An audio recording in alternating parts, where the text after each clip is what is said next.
Hero of the Otherworldly Castle. This video is purely for entertainment and does not infringe on copyrights or laws. The rights to the novel and image belong to the original author. We do not claim ownership.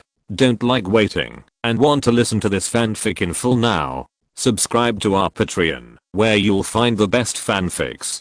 Chapter 51, Departure of the Convoy. Each carriage can hold a small team of fully armed light infantry, and these ordinary children and old people can hold 30 people each, if they squeeze together. In order to allow the carriage to hold more people, things like gift packages cannot be on the carriage. In addition, most of these people were recently recruited, and did not have much gift.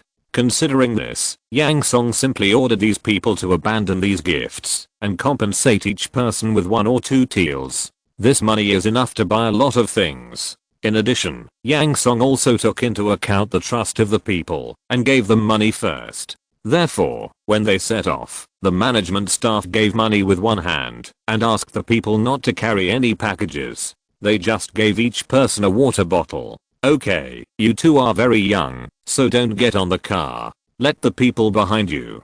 Come on, put down your packages, 1 for each person, 1 for each person, and don't stop when you move forward. Don't block the road. When it was the turn of Lee and his sister's team, it was already the last few teams. The manager in front of him looked up at the two of them, and said to them, then lowered his head, and wrote 2 notes in a notebook with a pen. Lee took the 2 banknotes and 2 water bottles, and Lee threw the package he was carrying to the designated place. They didn't say much. Seeing that the people in front of them had seen it countless times, both of them just knew what to do. In front of them was the captain of their team and his family. A little boy of 8 or 9 years old. The captain had already sat on the carriage in front of him. The couple stared at the carriage, as if they were afraid that the carriage would suddenly disappear. Uncle, aunt, why are you staring at the carriage? The carriage won't fly. Lee stepped forward and greeted them. So it's you two. Come with us. After seeing Lee and the others, the uncle greeted them enthusiastically. I know this carriage won't fly, but my child is on it. How can I not worry? What if he is bullied by other children? Haha, uncle, you are worrying for nothing. There are old men and old women in the carriage. They will take care of the children.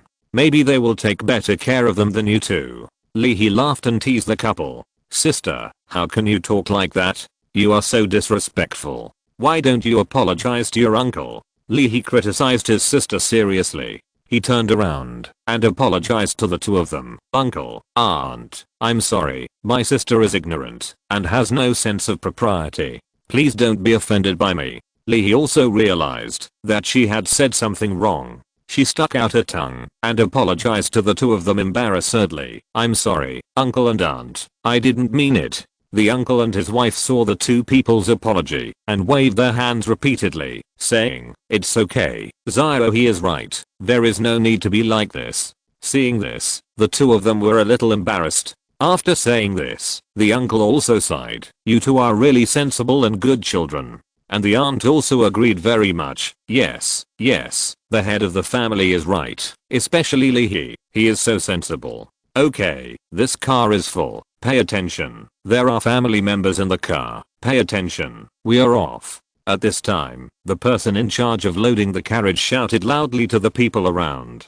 Okay, let's go. You two follow us. Don't get separated. The uncle hurriedly said to the 2 siblings, and then he seemed to remember that he was still a captain, so he shouted to the people around him, my team of villagers is leaving. Don't get lost. Okay, Dazuang, such a big car, how can you lose it? This is a neighbor in front of him who turned around and said to him, if you can get lost, you will be laughed at, don't you think? Yes, it will be funny to death.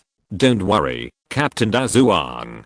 Hahaha. Listening to the neighbors around him happily and excitedly teasing him, the uncle was not angry, but just touched his head and laughed with others. With the coachman's shout and a whip, the carriage slowly started forward, and the speed was almost the same as a person walking. This is because each car is overloaded, and in order to take care of the walking crowd, this speed is just right. The carriage slowly moved forward along the avenue, and 2 teams of people followed on both sides, moving forward with beautiful expectations and fantasies about their future homes. A normal person can walk 5 kilometers per hour on foot and can walk 5 to 6 hours a day, excluding the time for rest, eating and drinking. That is, in a day, these 5,000 people can walk 25 to 30 kilometers. Their destination is a small basin where 2 rivers converge 120 kilometers ahead of them, which means it will take 4 to 5 days to reach. Yang Song took advantage of this time to find Chang San Sheng and said to him, "Mr. Chang San, I wonder if you can prepare for the mission? Whatever the Lord commands, I will do my best to complete it." Chang San Sheng did not say whether it was possible or not and let Yang Song give him the order directly. "Mister, it's serious. The local civilization has been discovered in the north, and you need to go and find out. It would be best to open up commercial exchanges. Of course, we will send a caravan over here, and we don't need the other caravan to come. I obey your orders, but I need some preparation time. I hope the Lord understands." Yang Song also understood the request made by Chang San Sheng.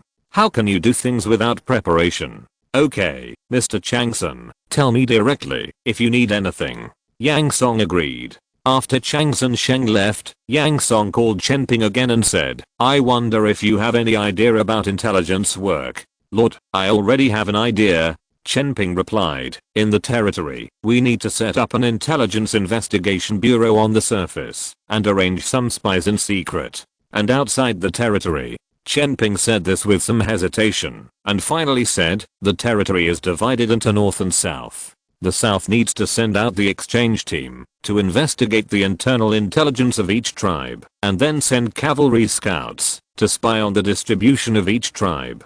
The north needs the diplomatic cooperation of Chang San Sheng. Send out an envoy team, and it is best to open up a trade route so that I can send out the spies." Chen Ping had no difficulty in arranging other aspects, only the north was difficult for him to start. Again, there was no arrangement for the next step without even the most basic intelligence.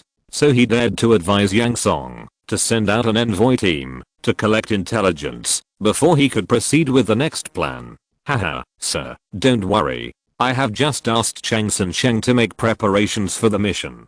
Yang Song laughed. "What a coincidence. Lord, you are wise. I admire you," Chen Ping said convincingly. But in a blink of an eye, he seemed to have thought of something and said, "I dare to say that I have a suggestion, and I hope the Lord will accept it." "Oh, what is it?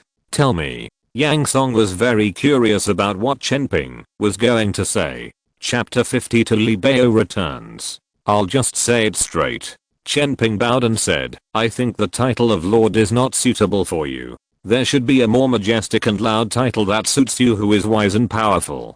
Go on." Yang Song looked at Chen Ping expressionlessly. He wanted to hear what the other party had to say. "Yes, I think the word Lord can only represent the territory of a place, not the monarch of a country." Chen Ping paused and continued to bow and said, "I wonder if you will always be a lord of a place or a monarch of a country. Let's not talk about your thoughts. Now the people in the territory love you and regard you as a wise monarch. The officials support you and believe that you can let them play their own value. I believe that you can lead the descendants of Yan and Huang to revive the glory in this place. Even if it's not for yourself, for the sake of these thousands of people, you have to give them a statement." After Chen Ping finished speaking, he did not stand up, but kept the posture of bowing and clasping, waiting for Yang Song's decision. Yang Song felt very complicated when he heard these words. At first, he thought Chen Ping wanted to flatter him for his own status. In the end, he didn't expect it to be like this.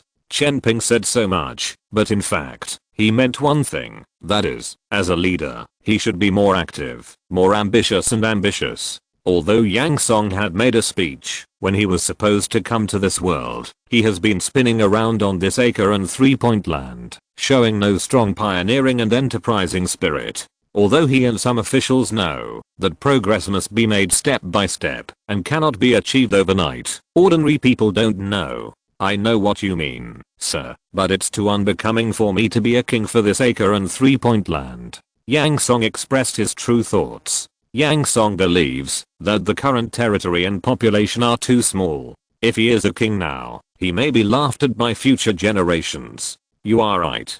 Chen Ping has been waiting for Yang Song's anger and has been mentally prepared, but he saw that the man in front of him was much wiser than he expected. A corner of the country is called a king. This place can be regarded as a corner of the country. It's okay for you to be a king. But according to what you said just now, the people are sparse and the living area is small, so it's useless to be a king. Chen Ping slowly said what he wanted to say. I suggest that you can be called Lord. Lord means respect. Calling the king can first show your identity as a monarch. Secondly, it can avoid restrictions on the size of land and population. And thirdly, it can show the national prestige to the outside world. National prestige? Are we a country now? Yang Song asked doubtfully. A country depends on the monarch and the people. If there is a monarch and the people, it can be a country. But the current country is a bit small. Chen Ping said this and suggested to Yang Song, you can choose a country name to determine the monarch's position. Okay, you have said this. Wait until the end of the month at the meeting. You can mention it again. Yang Song also agreed with his suggestion. Yang Song actually felt that the title of Lord was not very good. He didn't want to be called an emperor, but he felt that this title seemed too westernized and did not reflect the characteristics of Chinese culture. Especially what Chen Ping said, how should we call our own forces in future foreign exchanges? Think about it. On the battlefield, the two armies confronted each other, and the two sides shouted fierce words. What is your lord? Our territory, etc. It is too unstyled, and not formal at all. Establishing a country can not only find a common goal for the people to maintain, but also standardize the system which is conducive to the unity of the people and the development of forces. Yang Song opened the small map every day and looked at a small dot in the northeast corner. That was the location of the naval fleet of the territory. This small dot is now returning along the original route, and there is an island at the end of their exploration, which looks quite large. This time, it should be a new island found, which is 300 or 400 kilometers away from the territory. Because Li Bao's fleet is a small warship of frigate level, it cannot sail far, so it has been cruising within a few hundred kilometers outside the territory. The plan to explore along the coastline could not be implemented because it could not provide supplies. But there are also benefits. That is, all the islands within 300 kilometers outside the naval town have been explored, and several volcanic islands and even a guano island have been found. With this guano island, there will be no worries about the source of raw materials for gunpowder in the territory in the future. Guano is rich in potassium nitrate, which is also one of the most important raw materials for black gunpowder. The saltpeter in the so-called 1 nitrate, 2 sulfur and 3 charcoal refers to potassium nitrate. Moreover, there are many volcanic islands on the sea, so there is a source of sulfur for black gunpowder. Needless to say, charcoal is never in short supply. The most important thing is that there is a black gunpowder formula with the most perfect proportion in the library. Yang Song was curious about this and took a look. The formula is very simple, that is, a combination of 15 parts of saltpeter, 3 parts of carbon, and 2 parts of sulfur. It is precisely because of these precious islands found on the sea that Yang Song let Li Bao explore on the sea for a long time, hoping that he can find more resources on the sea. After Li Bao returned this time, Yang Song was not going to let him continue. After such a long time of exploration, there was nothing to find in the surrounding waters.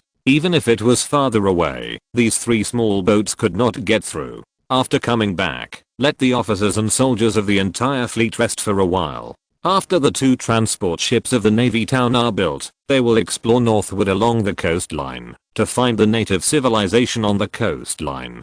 Compared with land, sea transportation is much faster and more convenient, but the technical threshold is also much higher. Not to mention, whether a qualified sea ship can be built, the navigation knowledge and instruments such as personnel selection, maritime positioning, and erection determination require long-term accumulation, and the accumulation of this knowledge requires sufficient national strength for long-term support. Navigation is originally a money-burning thing.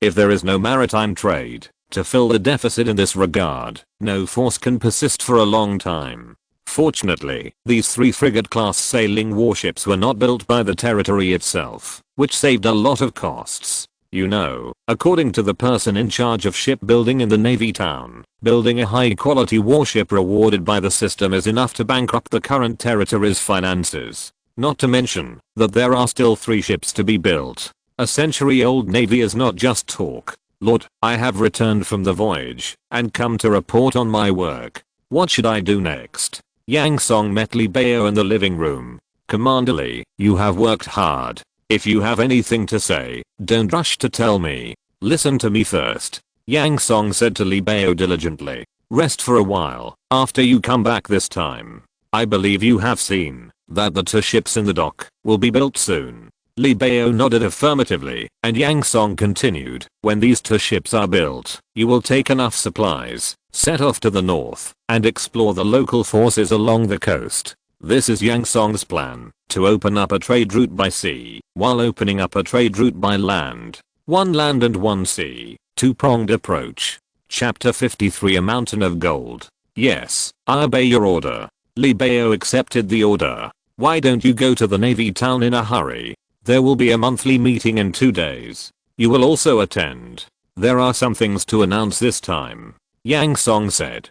Can you report what you have gained from this voyage? This time, I went to the northeast and finally found a large island. Li Bao reported truthfully. I sent people to check and found several animals I have never seen before. One of them is a bit like a lizard, but much larger. After testing, this lizard has delicious meat after peeling. I didn't expect Li Bao to think of eating first. Listen to him continue. There is a small basin in the middle of the island. Most of these lizards live in groups here, and they are omnivorous, which is very suitable for breeding. There is also a kind of sea bat on this island. This bird lives by fishing in the sea. There is also a kind. Li Bao told Yang Song about the gains from this voyage. Just when Yang Song thought that only some new animals were found this time, he heard Li Bao say, Lord, I also found a gold mine on this island. What? Gold mine? Yang Song asked in surprise. Yes, it's not an exaggeration to say that I found a gold mountain. Li Bao said proudly. When one of my officers led the crew to replenish fresh water on the island, he found something shiny in the stream. He scooped it up and found it was gold sand. So I decided to go upstream along the stream. Halfway through, I even found a whole piece of gold. As I went up, I found a gold mine. I tried to blast one with gunpowder, but I didn't expect that the gold content of this gold mine was so high. I collected some of it and brought it back. I'm outside the door now. Li Bao said. Then bring it in and have a look. Yang Song said to Li Bao and shouted to the outside of the door. Come on, call Kan Liang. A yes came from outside the door. Then I saw the figure of a guard going away. Lord, this is the gold I brought back. After a while, Li Bao returned to the living room with 2 soldiers carrying a large wooden box behind him. After Li Bao asked the 2 soldiers to retreat, he opened the wooden box himself. Suddenly, a piece of yellow stone came into Yang Song's eyes. Wow, such big pieces of dog head gold. Yang Song said in amazement as he looked at the gold in the wooden box. The gold nuggets in the wooden box were as big as heads. The small ones were as big as fists. Oh, it's a pity. The currency of the territory is paper money. These gold can only be used to issue some gold coins at most. There is not much use for other things. Yang Song said with a little regret. After saying that, he seemed to think of something and said, aren't we going to open up trade routes with the north? Maybe these golds can be used. Because the legal currency of the territory is paper money issued by the territory bank, these golds cannot be used directly for circulation. It's not completely useless. It can be used as precious metals for jewelry and decorations, but it's not very useful for the development of the territory. Thinking of this, Yang Song's eyes turned, and he reached out and picked up 2 fist-sized gold nuggets and said, I will accept these 2 nuggets with pleasure. The rest can be given to Kan Liang of the Finance Bureau. I'm here to see the Lord. I wonder if there is anything good you want to give me. At this time, Kan Liang just walked out of the living room door and heard Yang Song say that he had something to give him. He entered the living room to see Yang Song and said, Kan Liang, you are here. Commander Li found a gold mountain overseas and brought back a box of gold. I asked him to give the gold to you to manage. Yang Song explained, after seeing Kan Liang coming. "Oh, I didn't expect there really is a gold mountain. Wow, such a big dog head gold." Kan Liang's reaction, after seeing the gold in the wooden box, was exactly the same as Yang Song's reaction just now. "Ahem, do you think this gold is useful?" Yang Song coughed awkwardly twice and asked immediately. Kan Liang certainly knew that Yang Song was asking what role these golds would play in the development of the territory. He pondered for a while and replied, "The value of gold is very high. After all of them are cast into gold coins, few people can afford to use them for the time being. But it is still very useful as a value reserve for currency." Kan Liang continued without waiting for Yang Song to ask, "With a large amount of gold, the value preservation ability of the paper money issued by the territory has been greatly improved, and it will not easily inflate or depreciate. Or it can be used after trading with the northern forces."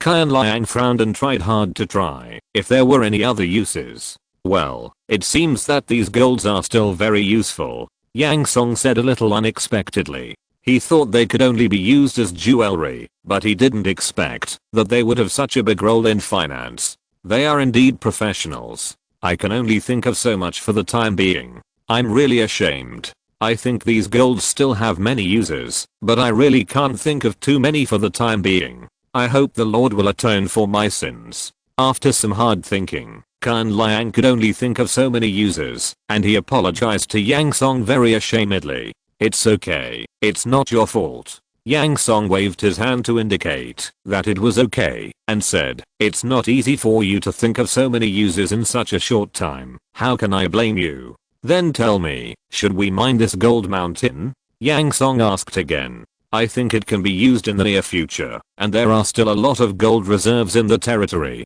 Kan Liang thought about it, and then said, "If it isn't sufficient in the future, I will tell you in advance." "Well, okay, then you can go and get busy when you have nothing to do." Yang Song saw that the two had nothing to report, and he himself hadn't thought of a place where the two were needed for the time being, so he let the two go. In fact, Yang Song had some private matters to do. Yang Song took 2 fist-sized gold nuggets to the study, spread out paper and pen, and began to draw. After a while, 2 sets of jewelry styles appeared on 2 pieces of white paper. Each set of jewelry has 4 kinds of earrings, necklaces, hairpins, and bracelets. When Yang Song thought about the jewelry made of gold, he suddenly remembered his 2 little maids. He hadn't given them anything for such a long time, so now Yang Song drew 2 renderings himself. The first design was designed according to Xiaolan's gentle personality. A small orchid pendant was decorated with silver stamens. The same was true for earrings and hairpins, with a few strands of silver wire wrapped around. The bracelet was woven with fine gold wire, and at the joint it became 2 orchids, one large and one small standing side by side.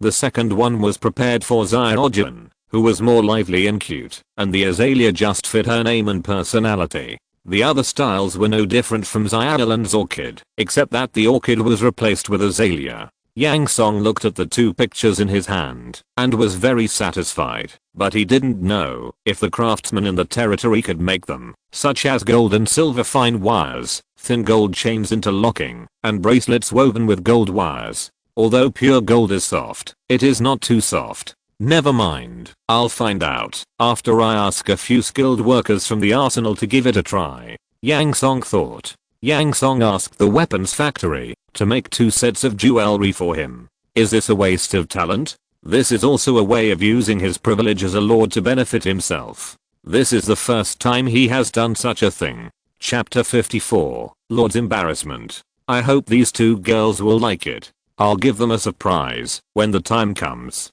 Yang Song thought happily in his heart. He has been in this world for more than 3 years, and the 2 girls have been with him. He didn't really regard them as servants. In his opinion, the 2 girls are the closest to him in the entire Lord's mansion, and it's not wrong to say that they are a family. The 2 girls have no other relatives in this world, except him to rely on, so when Yang Song abolished the slave system and let these servants choose to stay or leave freely, they were the first to stand up and say they wanted to stay. It would be a lie to say that there is no emotion in the 3 years of companionship, but now they are still young, and he has to be busy with the affairs of the territory, and rarely have the opportunity to play with the two girls. Giving some gifts this time can be regarded as a little compensation. Yang Song immediately got up and went out, and handed the 2 gold bars to the 2 guards behind him, saying, "Help me hold it. It looks small, but it is quite heavy." The 2 guards looked at the gold bars in their hands, looked at each other, and were stunned.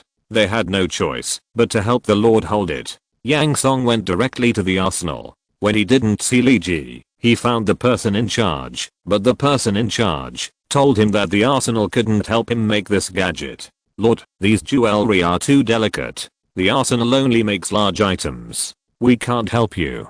Please forgive me," the person in charge said truthfully. Yang Song was a little disappointed and said, "Even you can't do this. This means that there is no way to make this jewelry." The regretful expression gave the person in charge a headache. If other people knew that they couldn't help the Lord, they would have a hard time. After thinking for a while, he said, "Lord, we can't make it here, but there are other places that can help you.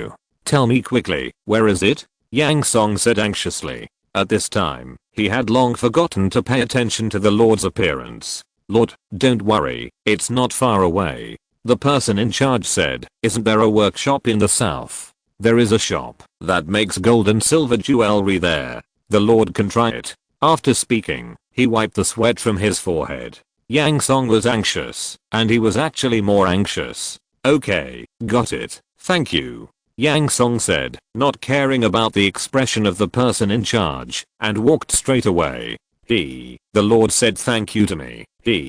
The person in charge had a silly smile on his face, and other people came to ask him what was going on. "What do you want to do by asking so many questions?" He interrupted other people's questions with a direct sentence, and he didn't care about other people, and went to laugh alone. Yang Song left the arsenal, walked onto the avenue, and walked a few steps to the south to the workshop area of the city. In this workshop area, there are blacksmith shops that make civilian tools such as hoes, sickles, kitchen knives, and plows, as well as dyeing workshops and furniture workshops. Anyway, some workshops that can be used by the people can be found here. And what Yang Song is looking for is a jewelry store.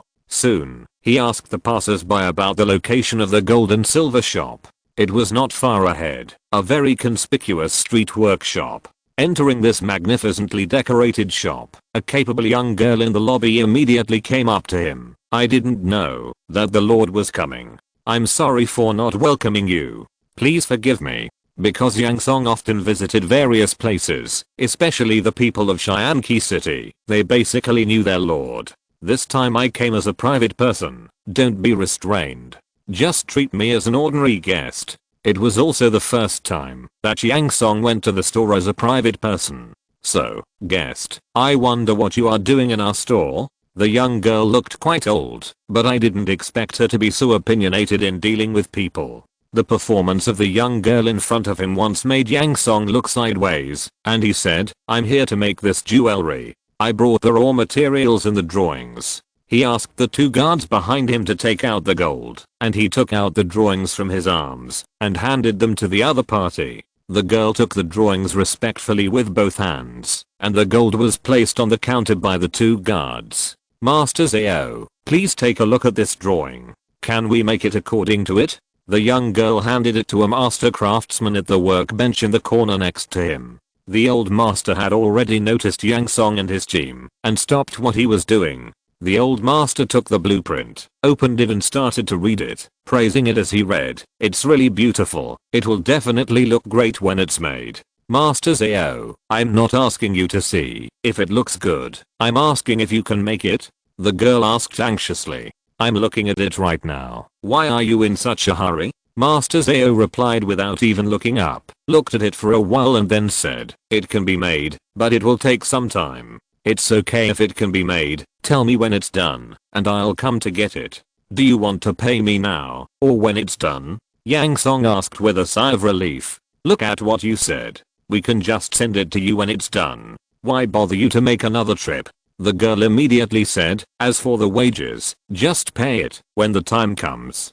After hearing what the other party said, Yang Song asked, "Let me ask you another question. Are these 2 pieces of gold enough?" Master Zhao knew that the girl didn't understand technical issues, so he said, "There is only extra. How can it not be enough? About 1.5 pieces can be used. After smelting and refining, only a small piece will be left. Okay, then use this remaining small piece of gold as wages." Although Yang Song didn't know how much the wages were, he knew that gold was still very valuable, and the remaining should be enough for the wages. Anyway, he didn't have any money on him, and using the remaining gold to pay off the debt could also save him from having to take it back and give it to Kan Liang. It's simply killing 2 birds with 1 stone. Yang Song was still smug when he heard the other party say in horror, "How dare you? What's wrong? Do you think it's too little or too much?" Yang Song asked doubtfully. He thought that the other party didn't dare to accept it because he gave too much, so he said, "It's okay if it's too much.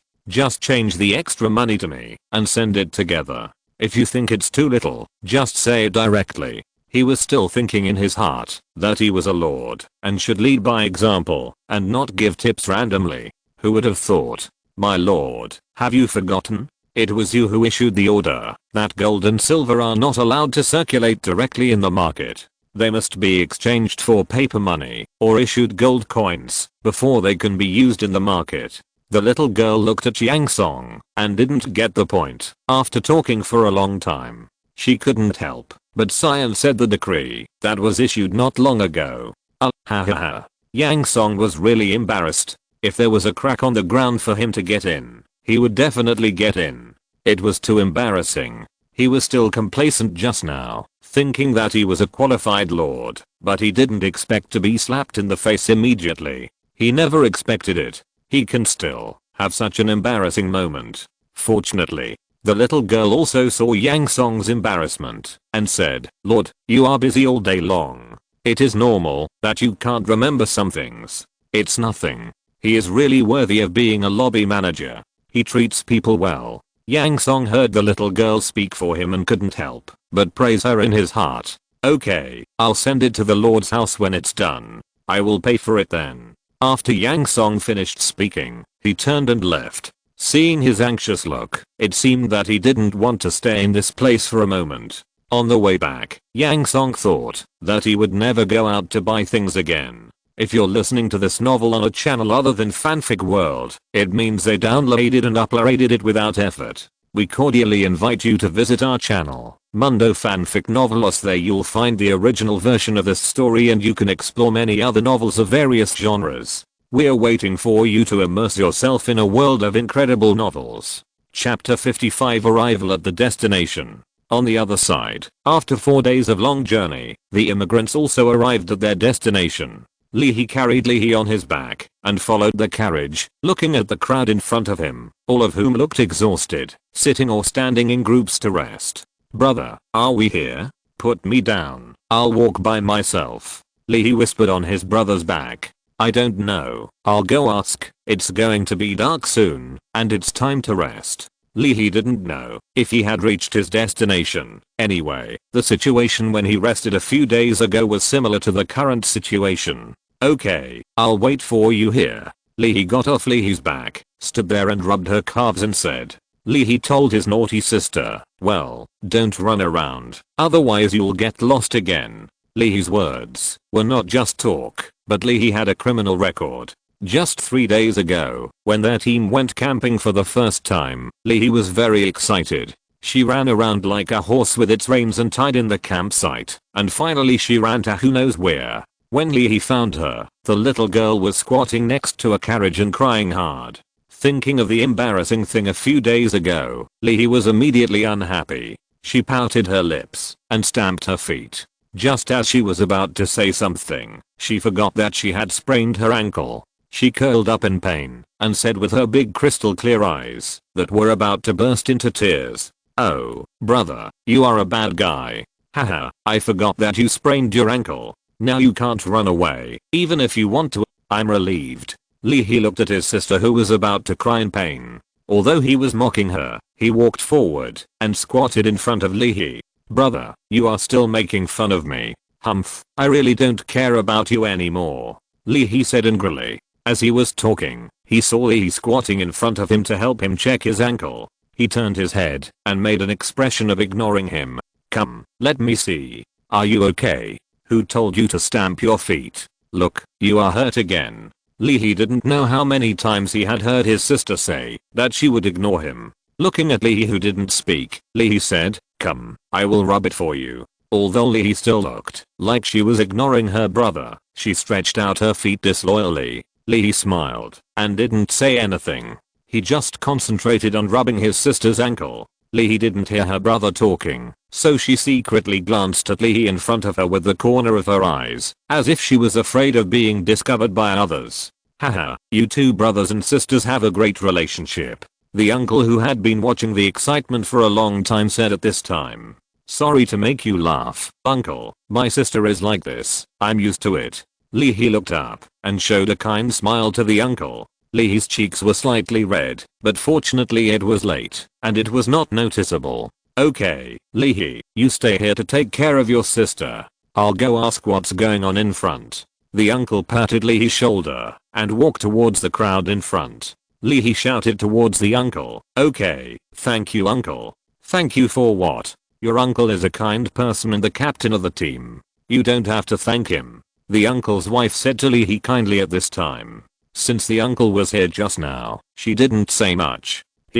Auntie, you and uncle are both good people. We are very grateful to you for taking care of us. Lee said seriously, and Lee nodded her little head quickly. Haha, you two children are so cute. After a while, the few people were still chatting, and the uncle came back. I asked, we are here. We will start to build tents and a temporary camp tomorrow, and then we will start to work after the materials are pulled in. The uncle said breathlessly. Boss, don't be anxious. Come and have a drink of water first. The aunt took out a tin kettle from her waist and handed it to the uncle. There are many things to pay attention to when traveling long distances, such as long-term sweating and easy dehydration. Therefore, the territory specially equipped each citizen with a tin kettle, which is the kind of marching kettle that can hold several kilograms. In order to prevent dehydration and desalination, each person is also equipped with a small bag of salt, which can be added to the kettle. Light salt water can effectively replenish the water and salt lost by the human body. Brother, I'm thirsty. I want to drink water. Drink salty water. Lee didn't hold on for long before he forgot what he had said just now about ignoring his brother. Okay, here it is for you. Lee took out the kettle on his right waist and handed it to his pitiful sister. Lee carried two kettles on his body. The one on the right was light salt water with salt added, and the one on the left was clear water. Lee took the kettle and drank 2 small sips. At this time, there was a commotion in the distance. Come, give me your ID card. You and auntie go to pick up Zyog, and uncle and I will go to get food.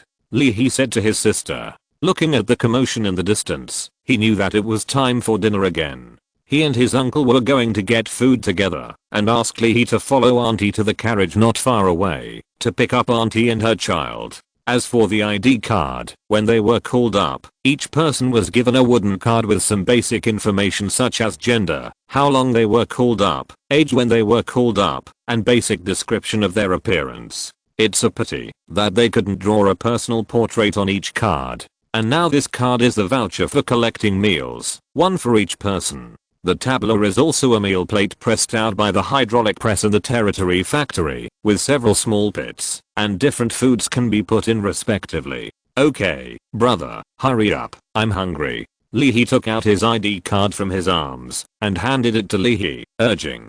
Got it, you little greedy cat. Watch your feet, walk slowly, don't run. Lee took his sister's ID card and teased her. HMPH. Lee wrinkled his small nose, snorted, turned his back, put his hands up, and ignored him. Following the crowd to the place where the material convoy was, I saw more than 30 carriages divided into 2 rows. 1 row in front, and 1 row in the back surrounded a long and narrow space. And now this space is filled with various tools, pots, and pans. The white steam boiled for more than 100 meters, and the aroma of the food drifted far away, and there was no fear of being found. By the time Lee and the others arrived here, 15 queues had already been formed in the distance. Lee He, this way, this line is shorter. A young man greeted him from a distance. Okay. Lee He responded loudly with a bit of helplessness, then turned to the uncle beside him and said, "Uncle, let's go over there, there's a shorter line."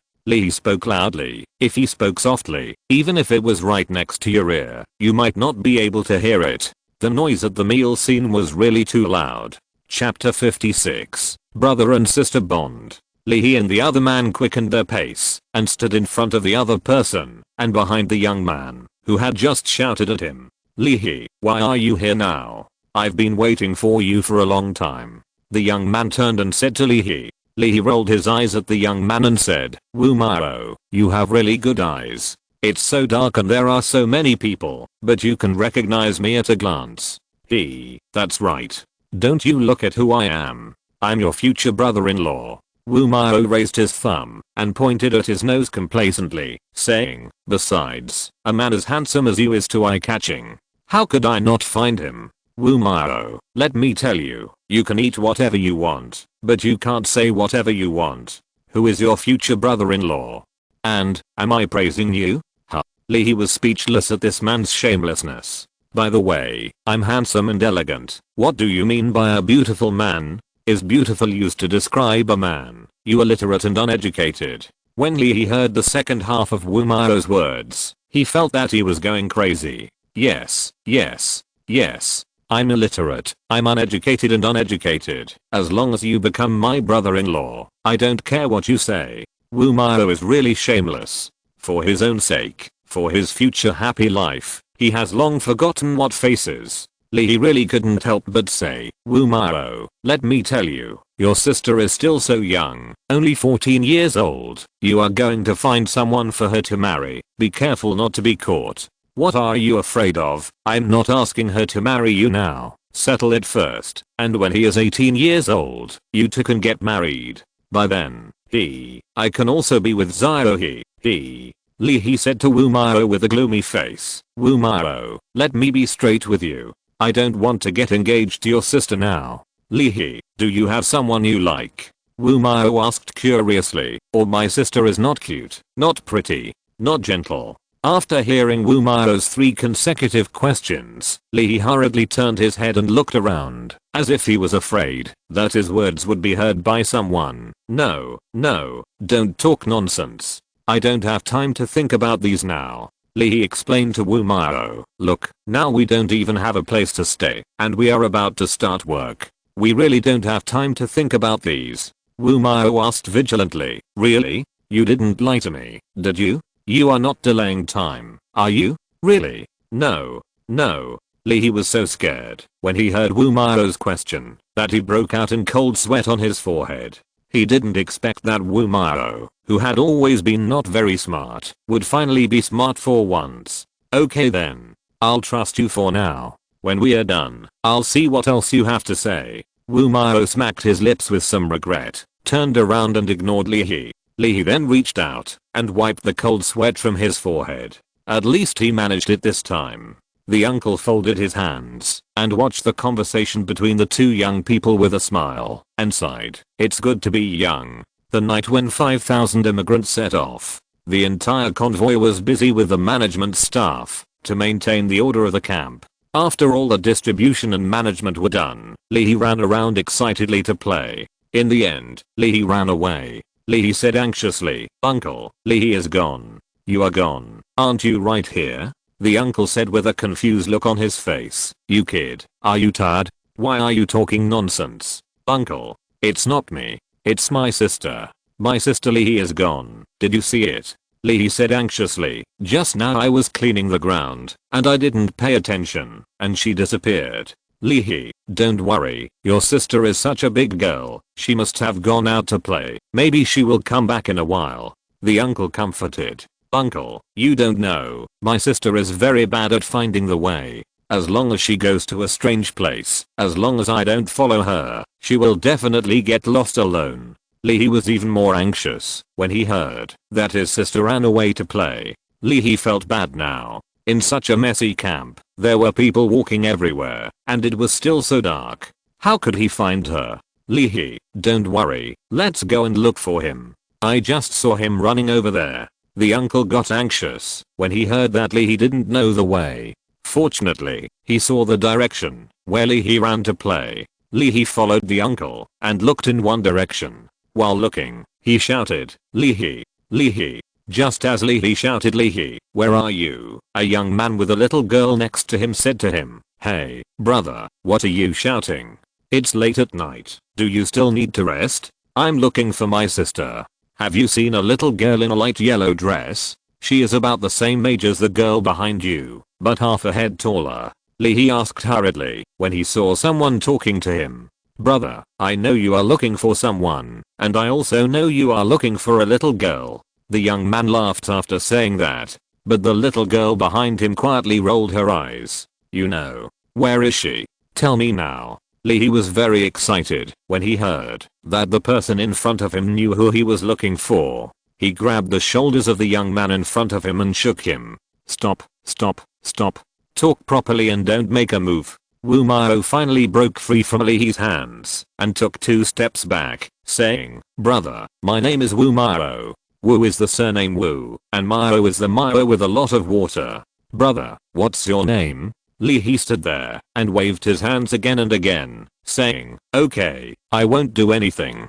Brother Wu Heo Duoshu, please tell me where my sister is? You haven't told me your name yet? I've already told you my name, and my name is not Wu Mao, but Wu Duoshu. Wu Mao was about to speak when the little girl behind him gently tugged at his clothes and whispered, brother, you are wrong. Your name is Wu Mao, not Wu Duoshu. Lee. Wu Mao.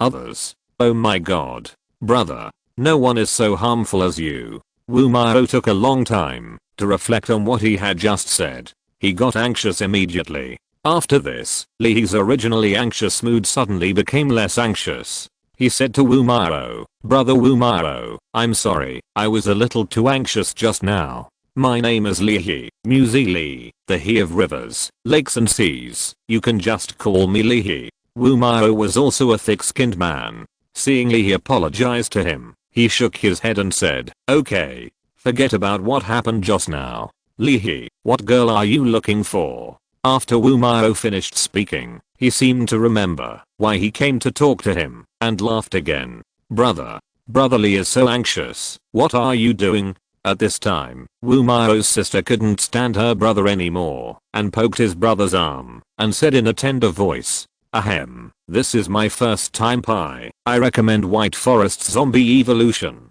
If you like watching zombies, you can go and watch it. Even the protagonist is in it. Chapter 57 Missing Zero. Hello, Brother Lee. This is my brother Wu Mao. My name is Wu Zhaoqian. You can just call me Zhaoqian. The little girl stood up, bowed lightly, and introduced herself gracefully, and introduced her unreliable brother again. Sister, are you interested in this boy? Wu Mao turned around and asked her sister with a puzzled look. Ouch, ouch.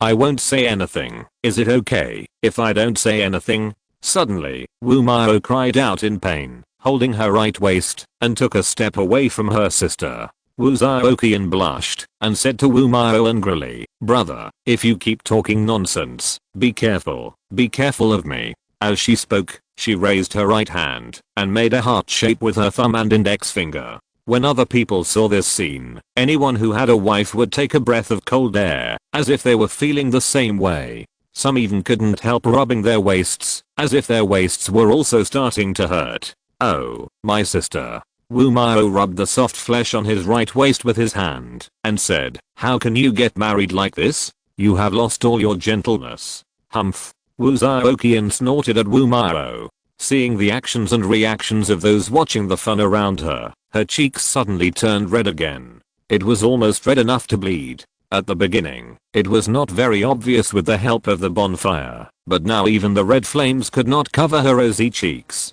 Brother, wait for me. After saying this, Wu Zhaoqian covered her face and ran away. Okay, you two brothers and sisters have finished fighting, and it's time to tell me where my sister is. Lee was very familiar and kind to the relationship between the two brothers and sisters. Hey, Lee, let me tell you, can your sister be as pretty as my sister? Wu Mao saw Li's frowning brows and his gradually serious expression, so he said, "How do I know where your sister is? I just saw you shouting everywhere, and I came to take a look out of curiosity." Wu Mao saw that Li was about to lose his temper, so he hurriedly told the truth, saying, "But I saw a beautiful girl running over there, as if she was looking for something. If you look closely, she looks quite like you." "Okay, thank you, Brother Wu. I have something urgent to do. Goodbye." Li hurriedly said goodbye when he heard the whereabouts of his sister. "Hey, Li, let me go with you to find her. You saw her just now. I'm going back now," Wu Mao said to Li a little embarrassedly. In fact, at this time, Li also knew that Wu Mao was not a bad person. On the contrary, he had a bit of chivalry, otherwise he would not talk to him and would not come to help after knowing his own situation. What Wu Mao said to Li that he didn't dare to go back now was just an excuse. If he really didn't dare to go back, there were plenty of places to go. Why bother to come and help? It's just that his brain is a little bit not working well, and he's a little out of tune, smiling and frivolous. "Okay, thank you, Brother Wu. My sister's name is Li. Li thought about it and agreed to Wu Mao's help. He casually told him some characteristics of his sister to facilitate the search. If he didn't make it clear, he was really afraid that the other party would find someone he didn't know. Wu Mao replied seriously, "Okay, I remember it." Then he felt as if he had heard it wrong, so he asked, "But, what did you say your sister's name was just now?" "Li. My sister's name is Li, the same Musi Li, Lotus Leaf and Lotus." Li knew what the other party was thinking when he saw the other party's expression, and he didn't give the other party a chance. "Yes, my name is Li, and my sister's name is also Li, with the same pronunciation but different characters." "Okay, I know you are surprised, so there is no need to say anything else." Li is in a hurry to find his sister, so he has no time to explain to the other party why the two siblings have the same name. And even if he is asked, how would he know why their names have the same pronunciation? He has seen a lot of such surprises in recent times. At first, he would explain it, but now he is too lazy to pay attention. With the clues given by Wu Mao, he asked all the way and finally found out where his sister ran off to. "Oh, you mean that girl? I know. I saw that girl crying so sadly. She was crying, running, and cursing." This was the information obtained at a campfire on the edge of the camp.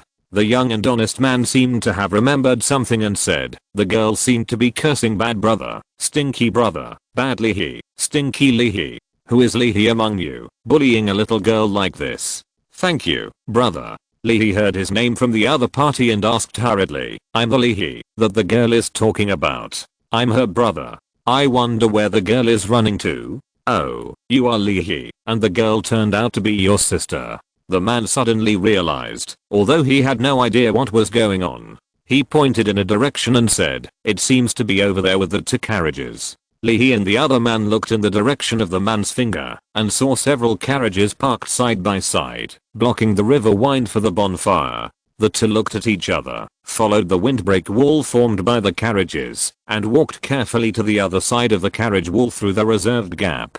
There was a faint sobbing sound in front, and looking carefully, there was a black shadow squatting against the carriage wheel not far ahead.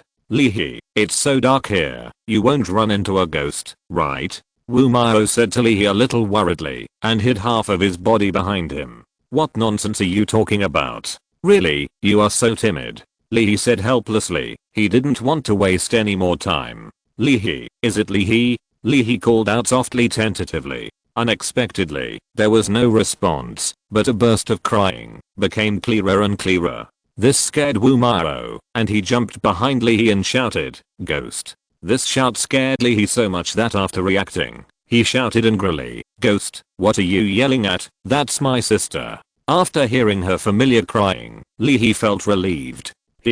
"I thought it was a female ghost from somewhere, but it turned out to be your sister." Wu Mao bent down a little embarrassedly, and then complained in a low voice, "Who told your sister to run to this dark ghost place in the middle of the night to scare people?" Li ignored him, walked in front of Li, squatted down, and said kindly, "Sister, why did you run here? It took me a while to find you." Lee squatted in front of the wheel, buried her head in her arms and cried. After hearing what her brother said, she ignored him and cried even harder. Woo woo woo, she cried so sadly. Okay, okay.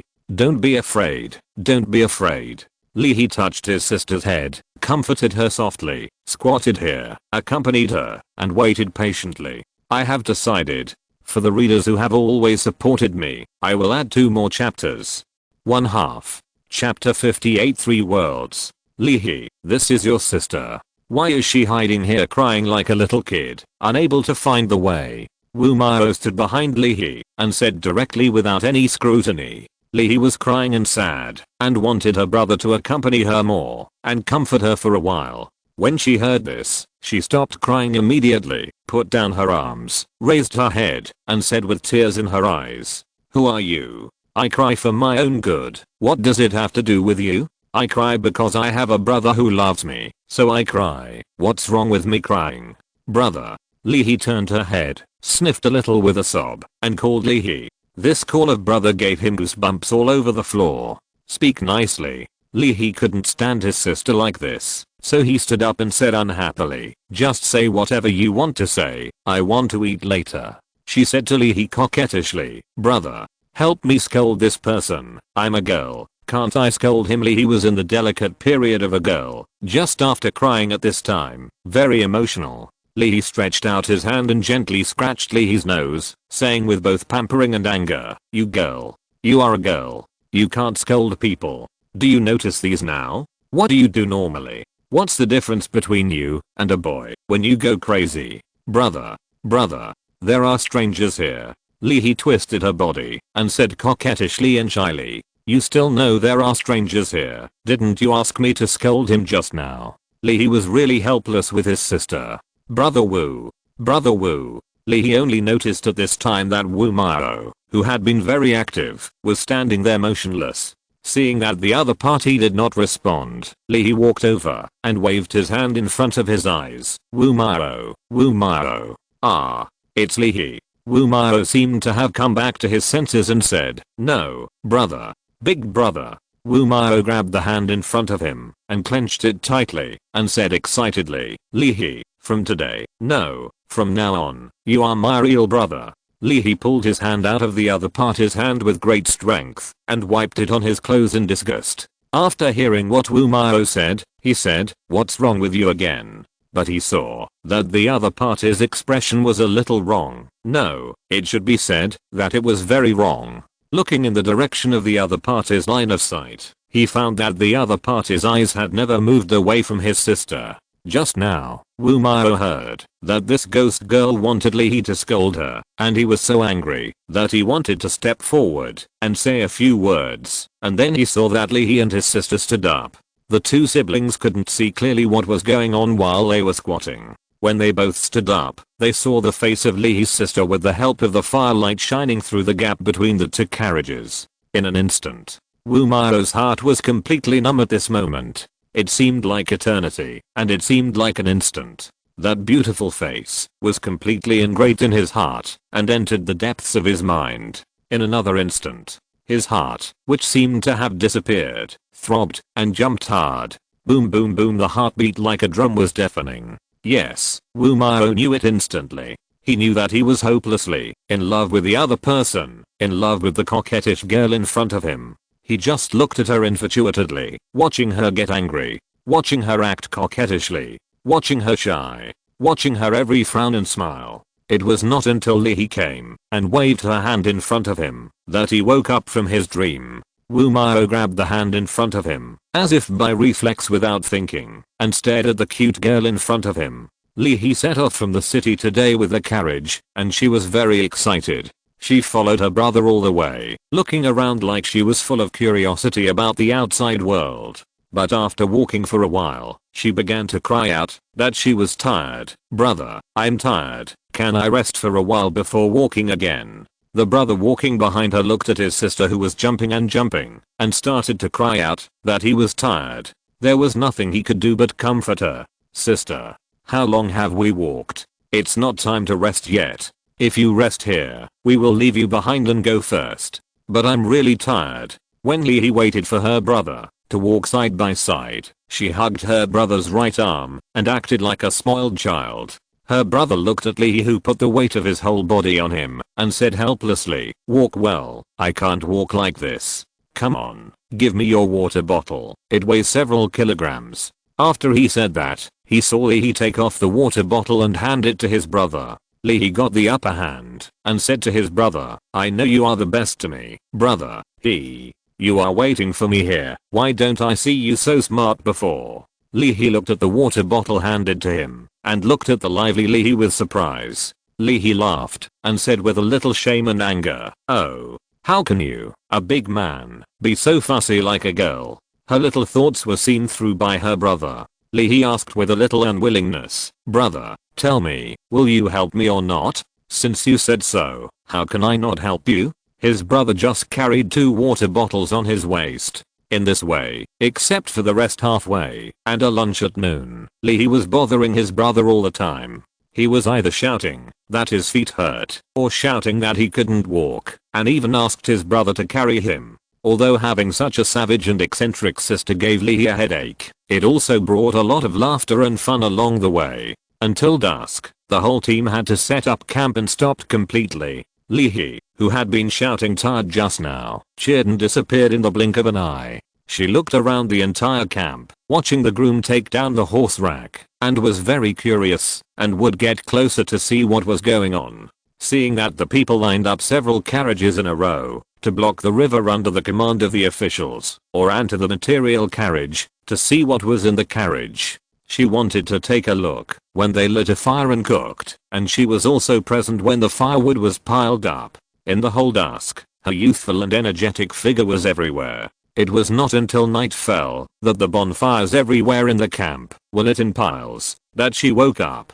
But at this time, she couldn't find her brother at all. While looking for her brother, Lee shouted Lee's name everywhere, but unfortunately, in the noisy environment, her voice couldn't be heard very far. Then she cried anxiously. When passing by a bonfire, she was crying and walking in an unknown direction, cursing, "Stinky Lee, stinky brother, he is not worried at all, even though I haven't seen him. I will ignore him in the future." Finally, as the carriage was moving forward, she didn't know what she was thinking. She wanted to scare her brother, so she walked through the gap between the carriages to the outside of the wall formed by the carriages. Looking at the dark environment outside the carriage, she tried to cheer herself up, plucked up the courage to walk forward a few steps, but she really didn't dare to walk. She leaned against the wheel in fear. The gloomy environment around her, the occasional whistling sound, and the cold river wind blowing over her body made her shiver uncontrollably.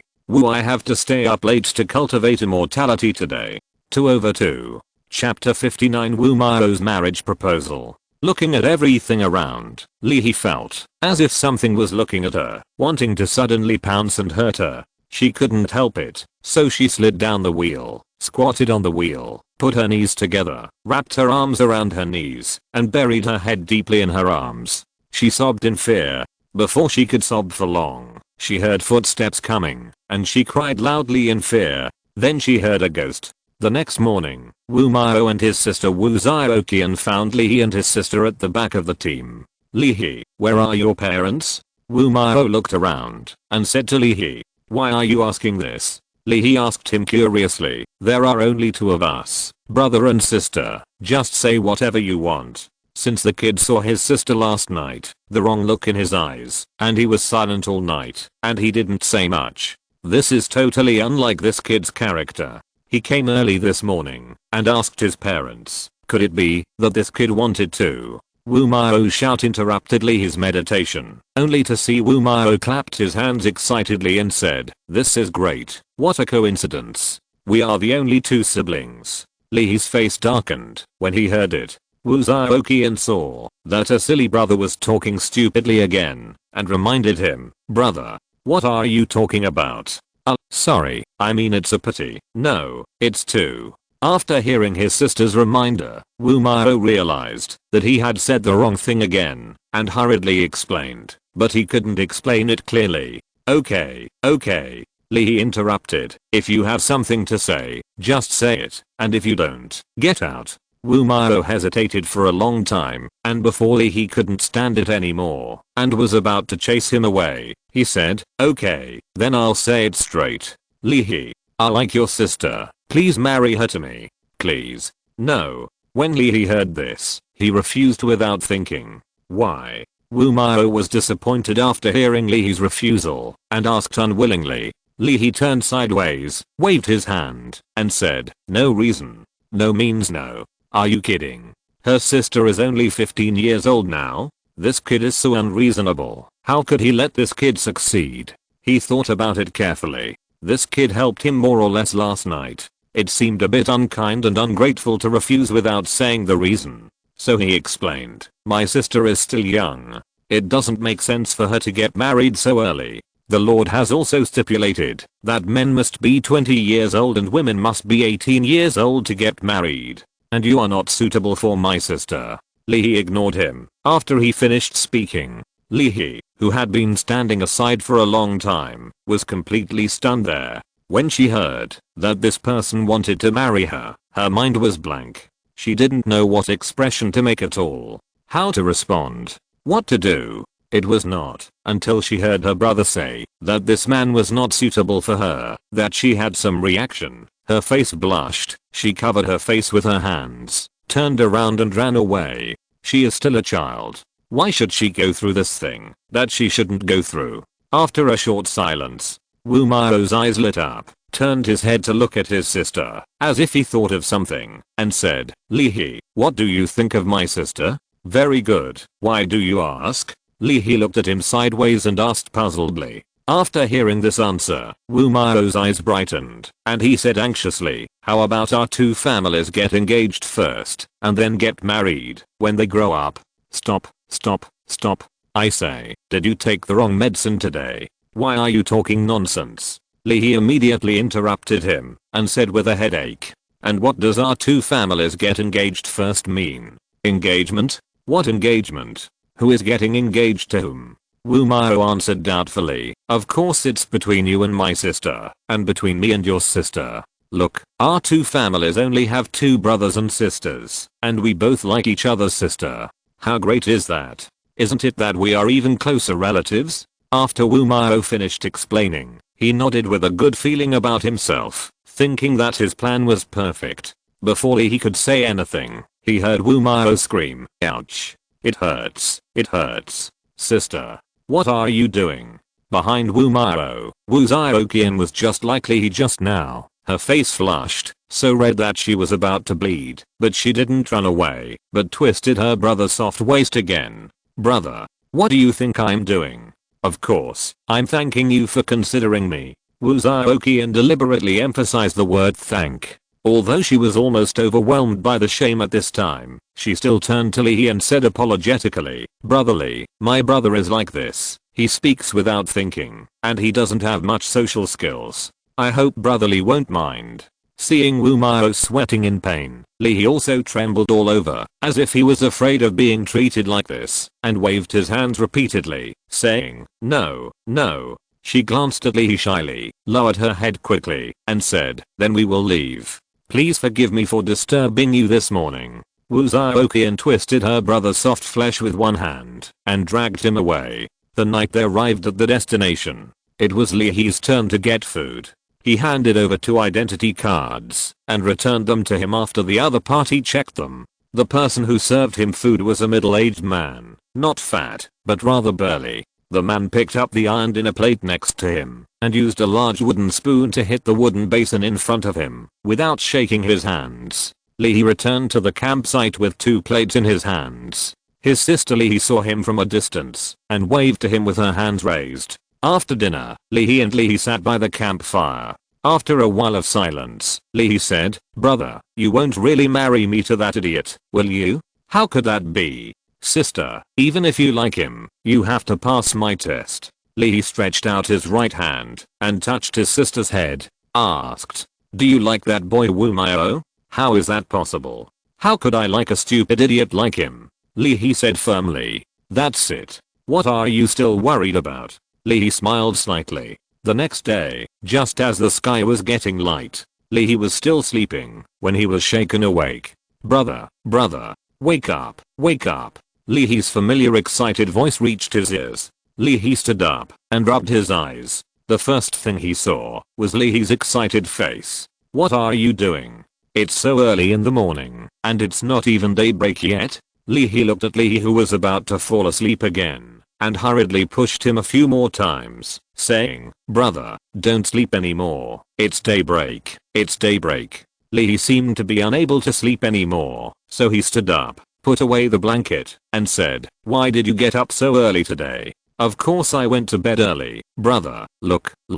Lee was still that excited. He looked in the direction of Lee's finger. Chapter 60. Morning Riverside. There was a foggy river not far away, stretching and winding, rolling, and surging, as if something had trapped the fog there, with no sign of spreading outward. As the fog river looked forward, another smaller fog river and the slightly larger fog river rolled and intersected somewhere. The smaller fog river tried hard to completely merge into the other one, but for some reason, no matter how hard it tried, it could not completely merge. It kept merging into it, tirelessly. The slightly larger fog river did not grow much after being merged, as if the efforts of the other fog river had no results. It was as if it was its greatest joy to continue to merge into it so unilaterally and tirelessly. It would rather merge into it, even though it knew there would be no results. Maybe this is what it wanted. Suddenly, a beam of golden light fell from the sky and was thrown into it, followed by another beam. One beam after another, the sky full of golden light continued to be thrown into these two fog rivers. In an instant, the fog rivers seemed to be frightened by something. They exploded with a bang, scattered in all directions, slowly, quietly, and gradually faded, and finally disappeared without a trace. Lee was shocked at this moment. It turned out that the golden crow had risen without him noticing. The two brothers and sisters stood in such a magnificent scene for a long time without realizing it, until the fog completely dissipated, revealing two rivers. Lee seemed to have realized something, and said to Lee, sister, this scene is really unique and extraordinary. Right, brother, this scenery didn't delay your sleep. Lee said to his brother with a smile. Lee knew what she was thinking when he saw her expression, and praised, haha, brother, thank you for waking me up and letting me see such a beautiful scenery. I don't want you to thank me. Lee smiled proudly. In the morning light, she smiled so happily. Time flies by like a white horse, and it is the end of the month in the blink of an eye. In the council hall, at the meeting at the end of the month, Chenping proposed the proposal on the establishment of a country and the reform of the system as scheduled. I think at this critical moment, before the envoy is sent, we should establish the regular principles and determine the name of the country so that the envoy can have a name. I agree with Chenping's advice. Then Chang Sun Sheng stood up and agreed. The territory has completed the investigation of the surrounding situation in the north. We have discovered a small city, and the Lord asked us to go there as an envoy, but I don't know under what name. Many officials in the council hall discussed this after hearing this, and most of them agreed with this suggestion. Lord, what you two gentlemen said is very true. I also agree with this proposal. ZHUZ stood up and supported. It is said that a country is established to stabilize the people's hearts. There is a monarch only when there is a country. Yes. Mr. ZHU is right. That's right. There is a monarch only when there is a country, and there is a country only when there is a monarch. Now there is only a monarch but no country, which is a bit inappropriate. Yang Song also stood up and said, in that case, then let's establish a country. I wonder what the country's name will be. Everyone looked at each other, not knowing how to start. I suggest that we call it Zaire. ZHUZ was the first to speak. Zaire means the greatness of etiquette and the greatness of the country. The name of elegance does not insult the monarch and the people, and Hua means the same as Zaire. Hua is Zaire. Also, it is called Zaire because of its great etiquette. It is called Hua because of its beautiful clothes. The two words Hua Zaire have a deep and far-reaching meaning, so they can be used. Because the country is not big, the land is not wide, and the people are not many. There is only the monarch. Go. Use the two words, but not all of them. The word Zaire is suitable for the present, the monarch, and the people. ZHUZ finished his proposal and sat down without saying anything. Do the rest of you have anything else to say? Yang Song looked around and asked. After waiting for a long time, no one else agreed or opposed, so Yang Song frowned and said, "Then do as Mr. ZHU said. Establish the country's name as Zaire." Yang Song actually liked the name Zaire very much, not only for the reasons ZHUZ said, but also because the first dynasty in the world before was Zaire. As the starting point in this world, Zaire is also his starting point. Just as ZHUZ said, the word Huaksha is not enough for him and his territory to bear its weight now. But sooner or later he will let these two words appear in front of him openly. Unlike now, he doesn't even have the qualifications. He can only inherit half. My lord is wise. Okay. Then after the establishment of the country, I will be the monarch. Yang Song decided. As Mr. ZHU said just now, the current territory and I are not enough to be called king or emperor, let alone emperor. Your subjects obey your orders. See you, my lord.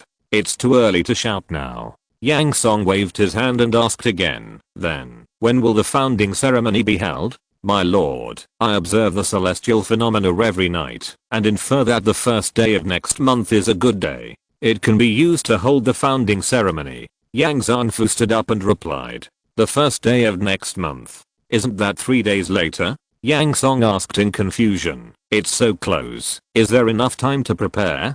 Today is February 28th, the day of the regular meeting, and then there will be a 3-day holiday. This month is a short month, with only 31 days, which means that the time will be up in 3 days. Mr. Yang, are you calculating? Are there any good days after this? Yang Song asked. Upon hearing this, Yang Zanfu closed his eyes, calculated for a while and said, Lord, the next good day will be 3 months later. There is no other way. The founding ceremony can only be held in 3 days. Because the passage is open, it is best to send an envoy to gather intelligence as soon as possible. If it is delayed for another 3 months, no one knows what will happen. Then let's do it in 3 days. The ceremony should be as simple as possible, not too complicated. A small ceremony for establishing a country and setting up a monarch does not need to be too complicated. Yang Song ordered. Yang Zong and others had no choice. Since the Lord had ordered it, they could only do everything they could to do it. It seems that these 3 days of vacation are gone again. Hey, they are used to not having holidays anyway. Everyone, let's work harder in the future so that the name of Huaksha can return here sooner rather than later. Don't let down today's encouragement. Yang Song said earnestly. He said it was an encouragement because that's what he thought. It was a warning to himself. He warned him that it was still early and he had to work hard and forge ahead. I obey your orders. We will live up to the trust of the Lord and the expectations of the people and realize the glory of Huaksha sooner rather than later. Many officials made solemn promises with serious faces. This is the best. I hope you will remember what we said here today. After Yang Song finished speaking, he announced the adjournment of the meeting. Outside the hall after the meeting, Yang Zong stopped ZHUZ and asked, Mr. ZHU, was what you said in the hall today too much? Chapter 61. Founding a country and becoming a king. ZHUZ looked at Yang Zong beside him and said indifferently, oh, why don't I think it's too much? Mr. ZHU, what you said is not wrong, but in front of so many colleagues, it will make the Lord lose face. Yang Zong's face straightened and said bluntly. ZHUZ heard this, and the corner of his mouth curled up, saying, Yang County Magistrate, you are really devoted to the Lord. But so what? What is the result? I believe you have seen it. The result. The result is that the Lord is constantly spurring and driving us. A goal has been engraved in the hearts of all of us. Yang Zong said thoughtfully, this result is really good. ZHUZ saw Yang Zong's thoughtful look and said, I have something to do at school, goodbye. After he said that, he didn't care whether Yang Zong replied or not, and left straight away. In 3 days, whether it was the officials of the territory or the civilians, they were all busy. Although Yang Song wanted to keep things simple, how could such a big thing be kept simple? Within 3 days, a 3-story, 9-step altar was built on the plain in the south of the city. Thousands of people were mobilized, and it took 2.5 days. After 2.5 days of work, day and night, and taking turns to complete the small altar before the deadline, The altar has no superstructure, only a platform, and the furnishings on it are no different from the activities of worshipping heaven and earth held in the past. In other words, it is just the full-legged bronze tripod that was moved here. As for the previous temporary altar, it has been demolished long ago. This time the altar is a permanent building. The entire altar is circular, with a radius of 3 meters on the top platform and a radius of 9 meters on the bottom base. It is divided into 3 layers, each with 3 steps, so the altar is not very high, but in order to expand or increase the height in the future, the altar was built on the top of a small hill. As for the meaning of these numbers, there is something to say. The 4 directions of the platform in the southeast, northwest and northeast are respectively carved with the yin-yang method. The 4 sacred beasts, the east azure dragon, the south vermilion bird, the west white tiger, and the north black tortoise. There are more data, such as how many stone pillars and bricks there are on each floor. Before the deadline, the total number of this altar was completed, which made Li Ji, who was responsible for supervising the construction, very relieved. While the altar was being constructed, officials such as Yang Zong were also busy. Prepare flags, prepare costumes, prepare 3 animals, prepare logistics. And the work of preparing the sacrificial words fell on Zhuz, who let his literary talent and knowledge be there. Yang Song was also busy, and he didn't even have time to send the jewelry sent by the gold and silver shop. He was busy rehearsing, busy familiarizing himself with the sacrificial words, and busy preparing. Anyway, no one in the entire territory had time to spare these days, and they were all busy around this matter. Even this was a procedure that was streamlined by several people to the point that it could not be streamlined any further. It is conceivable that, if it is a full set of sacrificial ceremonies, it cannot be completed in just 3 days.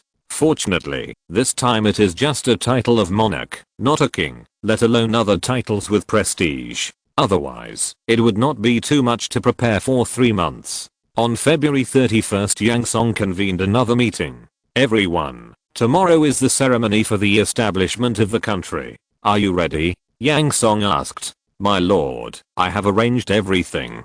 Everything is ready. We are just waiting for the auspicious time. Yang Song replied. Okay. Yang Song turned to Zhuz and asked him, Mr. Zhu, the host of the sacrificial ceremony will be handed over to you.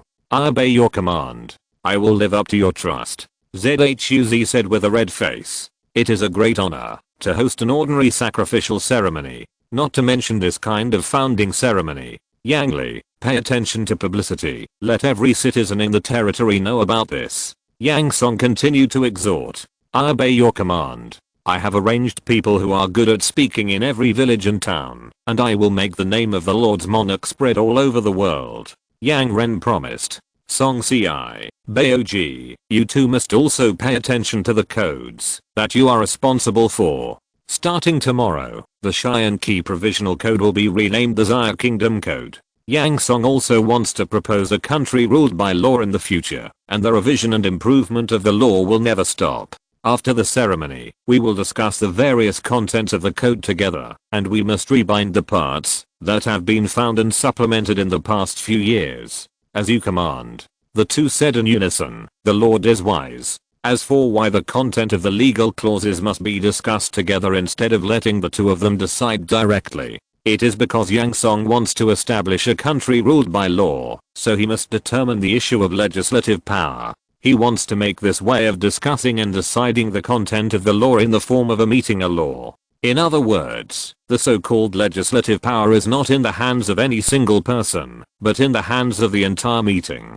Just like the previous system, Yang Song handed over the administrative power to Yang Zong's government, the legislative power to the meeting, the judicial power to the law bureau and the supervision bureau, the financial power to the finance bureau. Not only did the three powers act independently, but other powers also came out independently. He just kept the military power firmly in his own hands. As the saying goes, the army holds the political power. As long as Yang Song holds the army firmly, he is not afraid of what other people think. The next day, when the morning light first appeared, the southern suburbs of Cheyenne Key City were already crowded with people. When the first ray of sunlight in the east shone on the altar, the auspicious time has arrived. The sacrifice begins.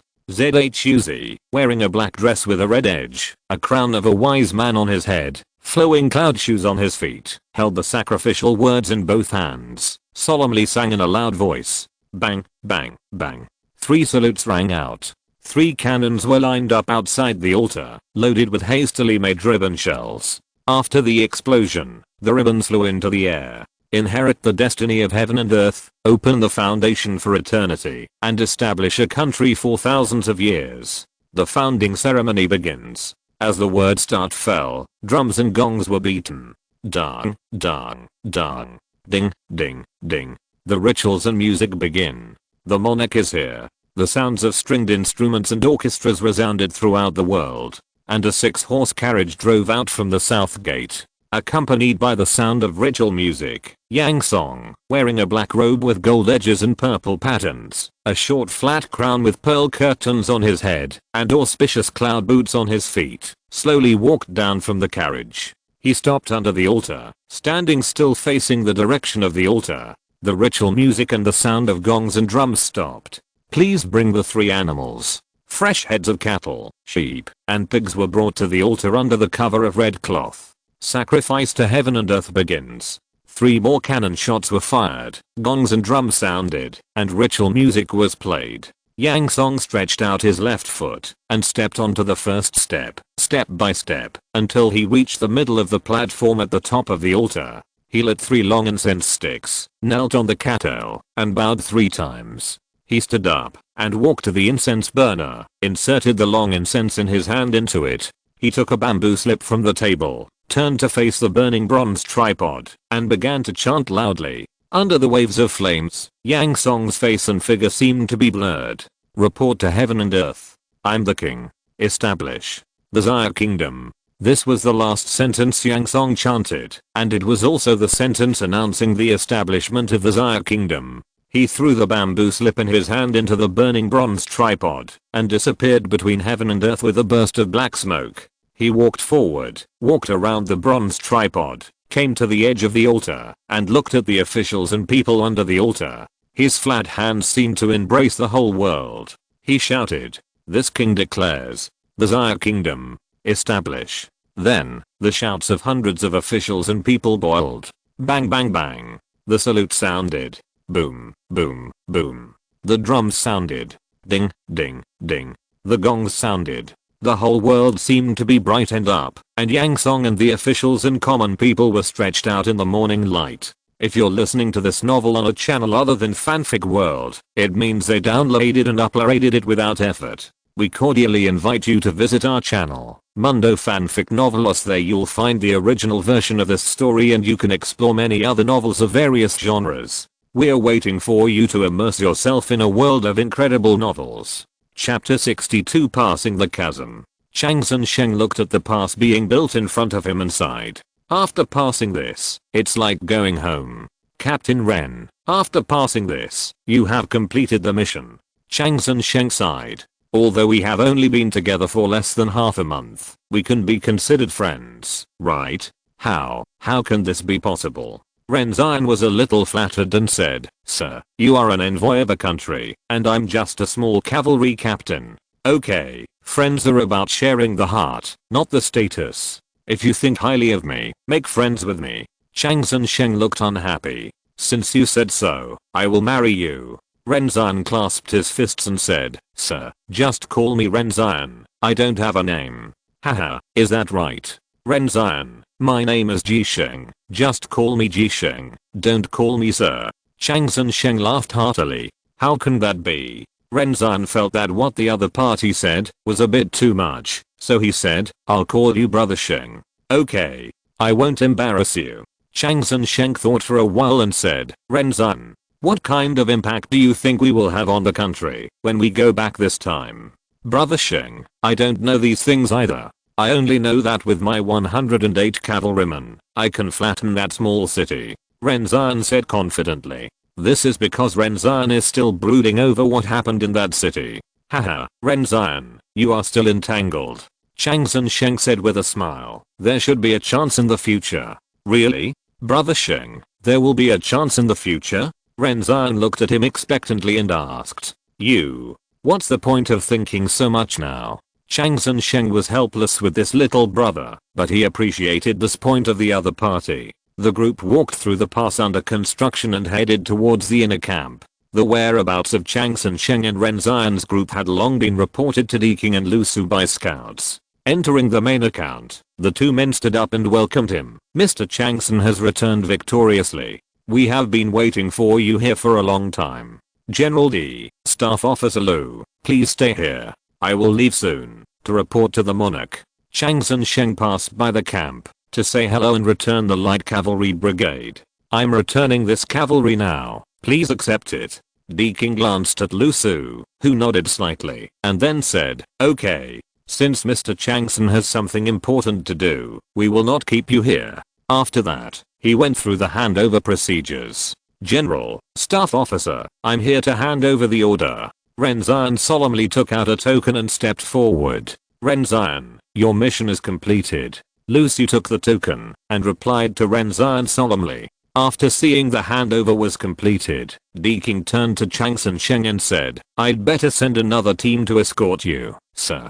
After that, regardless of whether Chang Sun Sheng refused to accept it or not, he ordered Ren Xian, I order you to lead a team of light cavalry to escort the envoy to Cheyenne Key City. I accept the order. Ren Xian clasped his fists to receive the order. Chang Sun Sheng looked at this scene, and it was not easy to refuse directly, so he had to raise his hand and bowed, thanking him. Thank you very much for your kindness, General. Deking waved his hand and said, just don't blame me, sir. Lu Su also said, our general is a frank person. He will do what he thinks. Please forgive me, sir. Chang Sun Sheng said, it's nothing. This is human nature. Then I'll take my leave. Goodbye, sir. I won't see you off. Chief of Staff Lu, you go and see you off on my behalf. Deking said to Lu Su. Lu Su clasped his fists towards Deking and said, okay, I'll go and see you off. Several people came out of the main tent. Lu Su took the warhorse sent by his men and handed the reins to Chang Sun Sheng in person. Sir, you are really a prime minister with a big heart. Thank you very much, sir. Lu Su said gratefully. Inside the tent, I can't say much. The general asked me to see you off. The general is embarrassed, but there is no way. The general can't just think about himself. Haha, Lu, I know, it's nothing. It's what you deserve. I'm just doing it by the way. Chang Sun Sheng took the reins and smiled softly. The monarch must know about it. Why do you have to do this? Lu Su said helplessly. It's the same sentence. The general and I are not just the two of us. The monarch knows one thing, and whether he does it or not is another. Well, I've almost finished sending you off. Lu, please stay. I'll take my leave. Chang Sun Sheng saw that they had reached the gate of the camp, so he asked Lu Su not to go any further. Please. I wish you a safe journey, sir. Lu Su raised his hand and bowed, saying goodbye. Thank you. Chang Sun Sheng turned around and returned the greeting. He mounted his horse and whipped it, galloping towards the south. Lu Su did not return to the camp to report until he could no longer see the backs of Chang Sun Sheng and his party. Halfway through, Ren Xian followed Chang Sun Sheng on the broad road, riding his horse and whipping his whip, and finally couldn't help asking, Brother Sheng, what on earth are you talking about with the general and staff officer Lu? Ren Xian couldn't say much in the camp, but halfway through, he finally couldn't help asking the question in his heart. Ha ha ha. Chang Sun Sheng laughed heartily, but did not answer Ren Xian's question. Brother Sheng, what's wrong? Ren Xian was confused by Chang Sun Sheng's laughter. Chang Sun Sheng slowly stopped laughing, thought about it, and still did not answer Ren Xian's question, but asked first. Ren Xian, tell me, without the escort of your team, can I not return to the city? Ren Xian said without even thinking. Of course I can go back, let alone your martial arts. Brother Sheng, the escort team behind you entrusted to you by the monarch can ensure your safe return to the city. Chang Sun Sheng did not go on the mission alone. There was an escort team of more than 10 people, and there was no danger after passing the natural barrier. In addition to protecting Chang Sun Sheng's safety, the escort team also had to guard 2 carts of gifts. However, I didn't expect that more than half of the 2 carts of gifts were left after returning, and only a few were sent out. Then tell me, why did General D send you to escort me? Chang Sun Sheng continued to ask. Ren Zan said with a guilty conscience, could it be that the general and the staff officer found out that we have a good relationship and then asked me to take their place to send you off? Ren Zan, fighting is not only about charging into battle, but also using your brain. Chang Sun Sheng preached to Ren Zan. If the relationship was not in place, he would not bother to say it. That's why you really think too much. Chang Sun Sheng continued to explain, wasn't it Staff Officer Lu who sent you off just now? Why would he let you come? Besides, I didn't even talk to you in the camp. How could they know about our friendship? Brother Sheng, this is not right. That is not right. Just tell me what's going on. I'm very nervous now. Ren Zan asked Chang Sun Sheng to explain to him directly with a worried look on his face. Chapter 63, Guarding the National Security. Don't worry, I'm explaining it to you. Chang Sun Sheng comforted. Only if you find it yourself, you can think more about it when you encounter such things in the future. Chang Sun Sheng just wanted to train Ren Zan. Now he is just a low-level officer, and he just needs to obey orders. When he is promoted in the future, he will have to use his brain. There are some things that others can't tell you, and you can only rely on yourself to understand. General D did this for you. Chang Sun Sheng did not explain why it was for them, but asked again. Let me ask you again. Brother Sheng, you tell me. Ren Zan humbly asked for advice. Tell me, when I go back this time, will the monarch reward me and remember my contribution? Chang Sun Sheng did not hesitate and asked directly. Ren Zan affirmed, the monarch will definitely know your contribution. As for the reward, there must be one, right? It's hard for me to guess. Haha, there must be one. Chang Sun Sheng said clearly, the monarch is so wise, he must know the principle of rewarding meritorious deeds and punishing faults. Then tell me, did your brigade make any contribution in this operation? I think so. Ren Zan said a little uncertainly, we defended the Qian Pass. Although there was no fighting, we did some hard work. You are right, but not entirely. Chang Sun Sheng encouraged, think about it again. Ren Zan listened and thought carefully, and said, Brother Sheng just said that it was because of us. Is it because the light cavalry brigade led by me protected you outside the pass? So there is also a part of the credit for the mission. He was a little unconfident at first, but in the end, the more he talked, the more he felt that this was the truth. Yes, you can think of this, it's not bad. Chang Sun Sheng was still very relieved, at least Ren Zan was not completely unable to give advice. Chang Sun Sheng guided him and asked, then tell me, since you have completed the task, why did General D want you to escort me? Ren Zan asked as if to confirm this, is it to let me accompany you back to receive the reward together? There is a reason, but it is only a small part of the reason. Chang Sun Sheng replied, think about it again. What did General D and Staff Officer Lu say to me just now in the camp? Just now, the general seemed a little embarrassed, and the staff officer was apologizing to you, Brother Sheng. Ren Zan recalled their conversation in the main account just now. Yes, you read it right. Why is this? Why does the general feel embarrassed, and why does the staff officer want to apologize to you? Ren Zan asked in confusion, after getting Chang Sun Sheng's confirmation. Of course he did something to offend me. Chang Sun Sheng answered Ren Zan's question, and then guided him by asking, tell me, did they do anything, and what did they do that would make me unhappy? Ren Zan thought for a long time, and recalled that just now in the main account, Deking and Lu Su didn't seem to do anything, except, Brother Sheng, does it make you unhappy that I'm with you? Ren Zan asked worriedly, if it is, because walking with me makes you unhappy, I will go back and talk to the general or the staff officer. You are really stupid. Chang Sun Sheng was really happy and angry when he heard this, and said, you have walked such a long way with me, why didn't you see that I was unhappy? Hey, I guess you can't think of the rest, so I'll just say it straight. Chang Sun Sheng sighed, and saw that Ren Zan really couldn't guide him anymore, and said helplessly, before the mission, you were all stationed at Qian Pass. No matter whether there are enemies outside the pass or not, as long as you are guarding the border for the country in this dangerous place, it should be a great contribution. Ren Zan was a little puzzled after hearing this and said, aren't there no enemies outside the pass? How can it be a great contribution? Chang Sun Sheng sighed again and said, what if there are? What if there are very powerful enemies?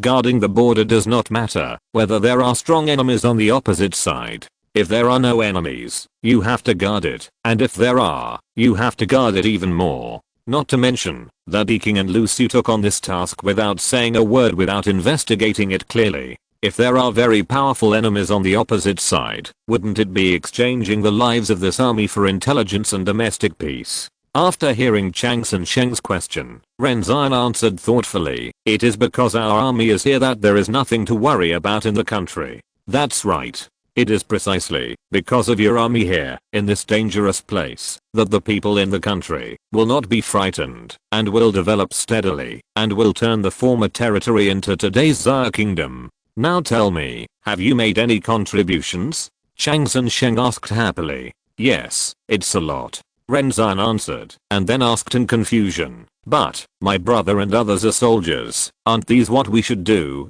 Although there are contributions, you don't have to ask me to go back to receive the reward, right?" Ha ha ha.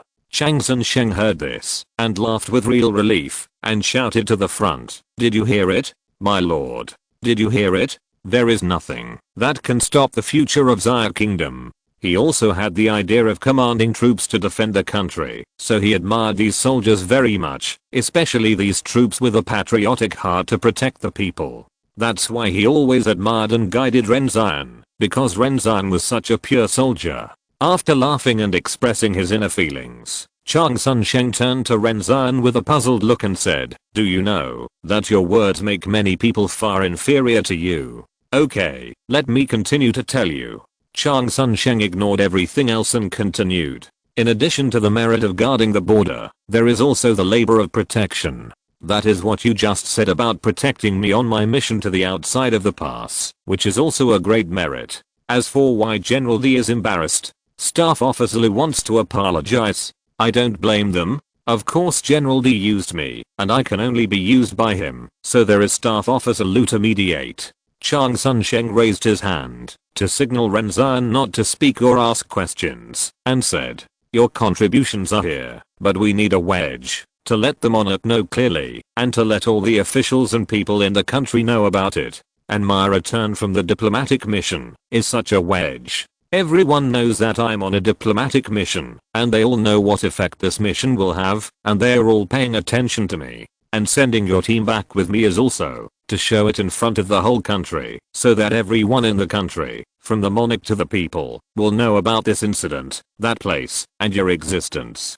This will make the credit and honor that originally belonged to me be diluted by you, so General D will be embarrassed, and Staff Officer Lu will apologize to me. Now you know."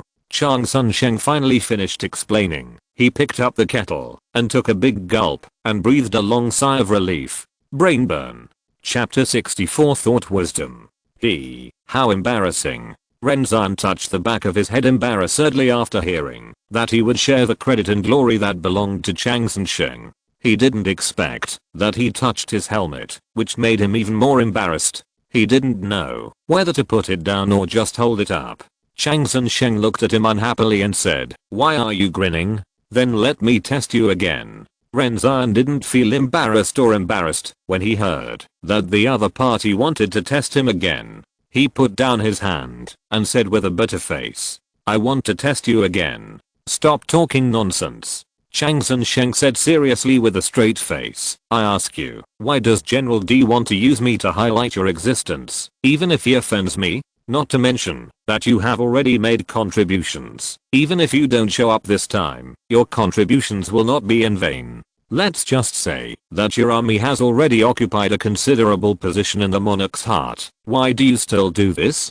Chang Sun Sheng looked at Ren'Zhan with a thoughtful look on his face, and said without continuing to explain, "You don't have to answer me now. This is a question I left for you. You just need to figure it out before we arrive at Cheyenne Key City." Ren'Zhan didn't feel relieved when he heard it, but felt pressured. He didn't even expect himself to be able to answer it in a day or two.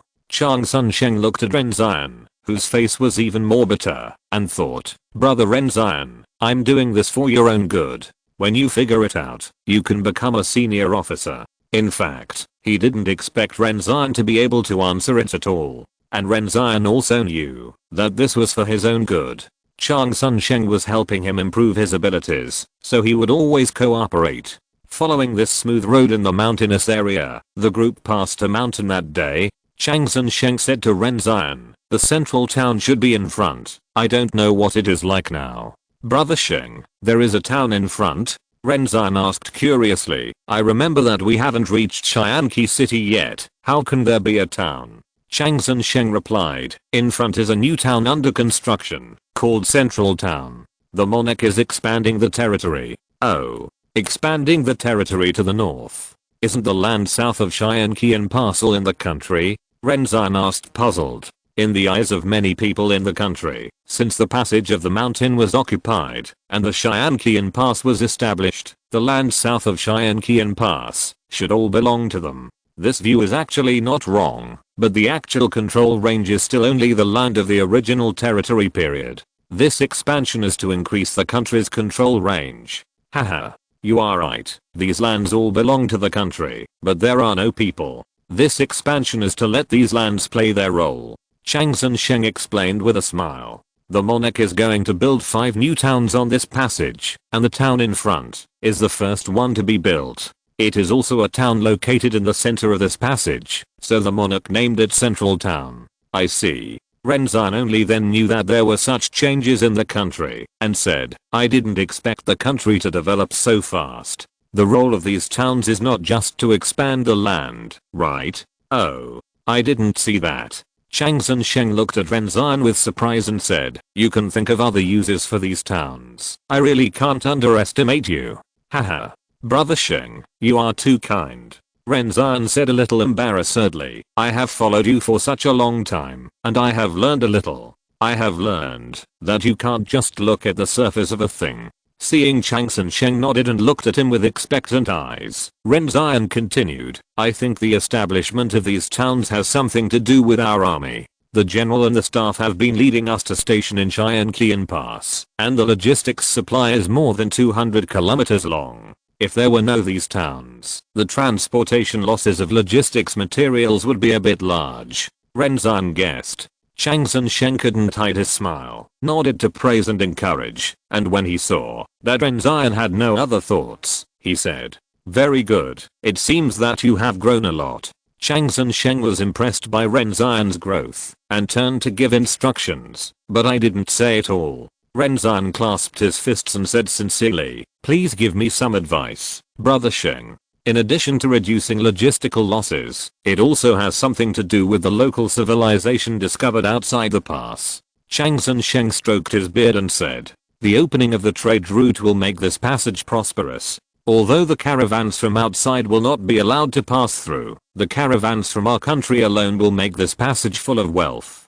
"Brother Sheng, why doesn't the monarch allow people from outside the pass to enter the country?" Ren Zhan asked curiously when he heard Chang Sun Sheng say that outsiders would not be allowed to enter the pass. "There are many reasons for this." Chang Sun Sheng thought about it and said, "The most important point should be to prevent the leakage of domestic intelligence." Because he had just boasted to others outside, what millions of people, what 100,000 soldiers, if the real domestic intelligence was leaked by these businessmen, wouldn't it be a slap in his face? As for whether the merchants in the country will leak information, it depends on Chen Ping's ability. "Oh, I know. I will pay attention to it." Ren Zhan took note of this. "Look, the newly built town is in front." Chang Sun Sheng gestured to Ren Zhan to look ahead and said, "The changes are quite big." When Chang Sun Sheng passed by here before his mission, it was still a wasteland, but a camp was built in a sheltered place with tents.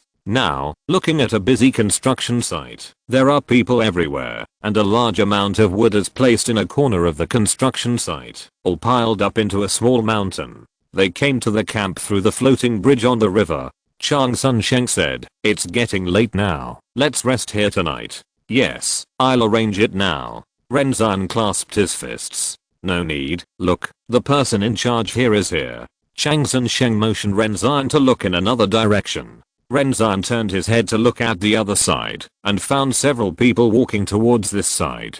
"Haha. Sorry.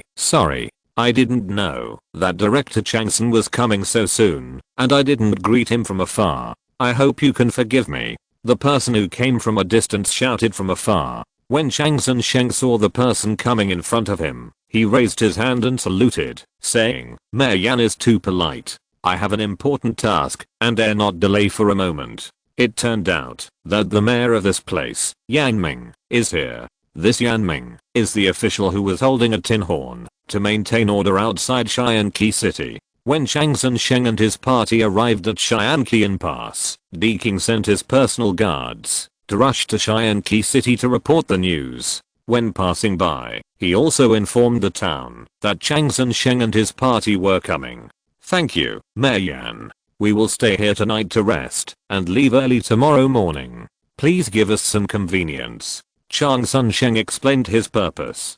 Haha. Of course, of course. Yan Ming smiled and replied, it's just that I'm sure you've seen this place, Director Chang Sun, so I don't have anything to offer. Please forgive me. We are laying the groundwork for the next battle plot, so please be patient. I guess those who don't have patience have already stopped reading this book. Thank you. Chapter 65. Town Mayor. What Yan Ming said was also true. He was very busy every day, and there were constructions everywhere, so there was no hospitality to show off. Chang Sun Sheng said politely, what are you talking about, Mayor Yan? I know a little bit about the situation here, so why would I be surprised? Haha.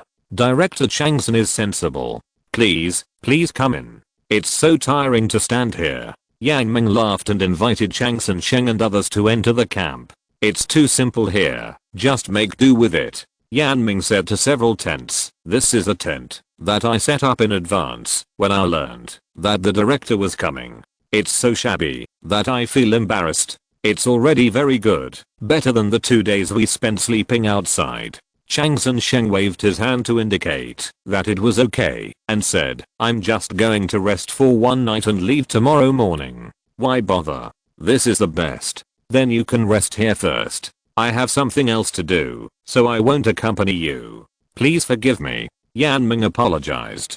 He was really busy. Look, his subordinates came to him again. Mayor, we need you to check over there soon. There is another problem with the division of that street. Mayor Yan is so conscientious, how can I blame him? Chang Sun Sheng raised his hand and saluted, saying, please make yourself at your service. Haha.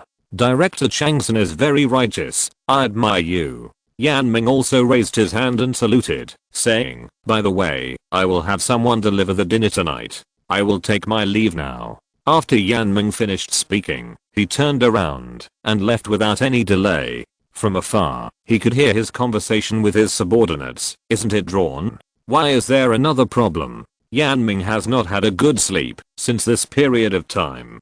From gathering the people outside the city, to dividing the people into teams, assigning people to carriages, and distributing paper money and water bottles, it was nothing for him.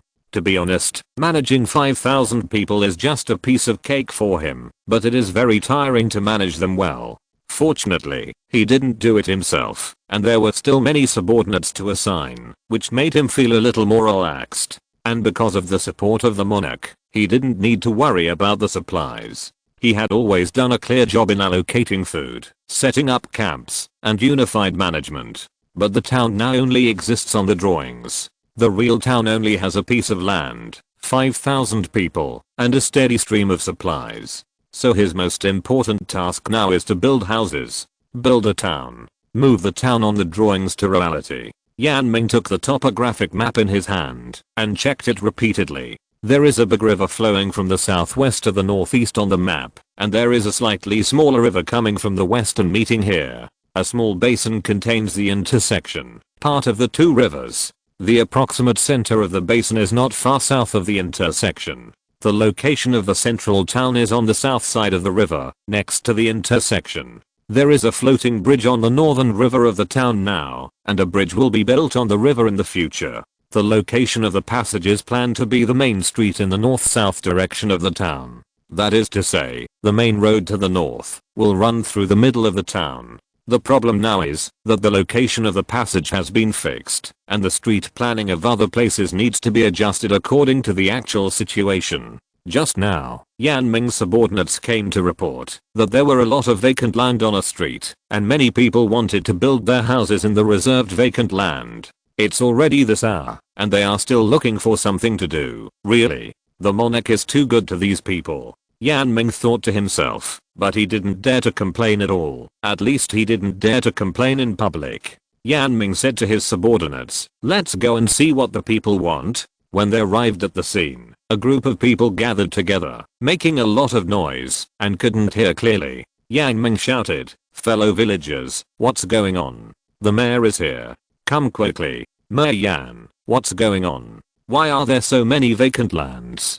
"Quiet. What's going on? You tell me." Yan Ming pointed at a young man who was not noisy. Yan Ming's mayor has a certain prestige. When he roared, the others slowly quieted down. This young man is Li He. He used to work here. Seeing other people arguing, he was helpless. He also wanted to move into his new house as soon as possible. At this time, he heard the mayor calling him to explain what was going on. He put down his tools and stepped forward to bow. "Mayor, these villagers are saying that there is still a lot of vacant land on this street, and it is more convenient to live here. They want to build a house here." Li He's speech is quite good. In one sentence, he expressed all the reasons, processes, and results clearly. Yes, this kid is right.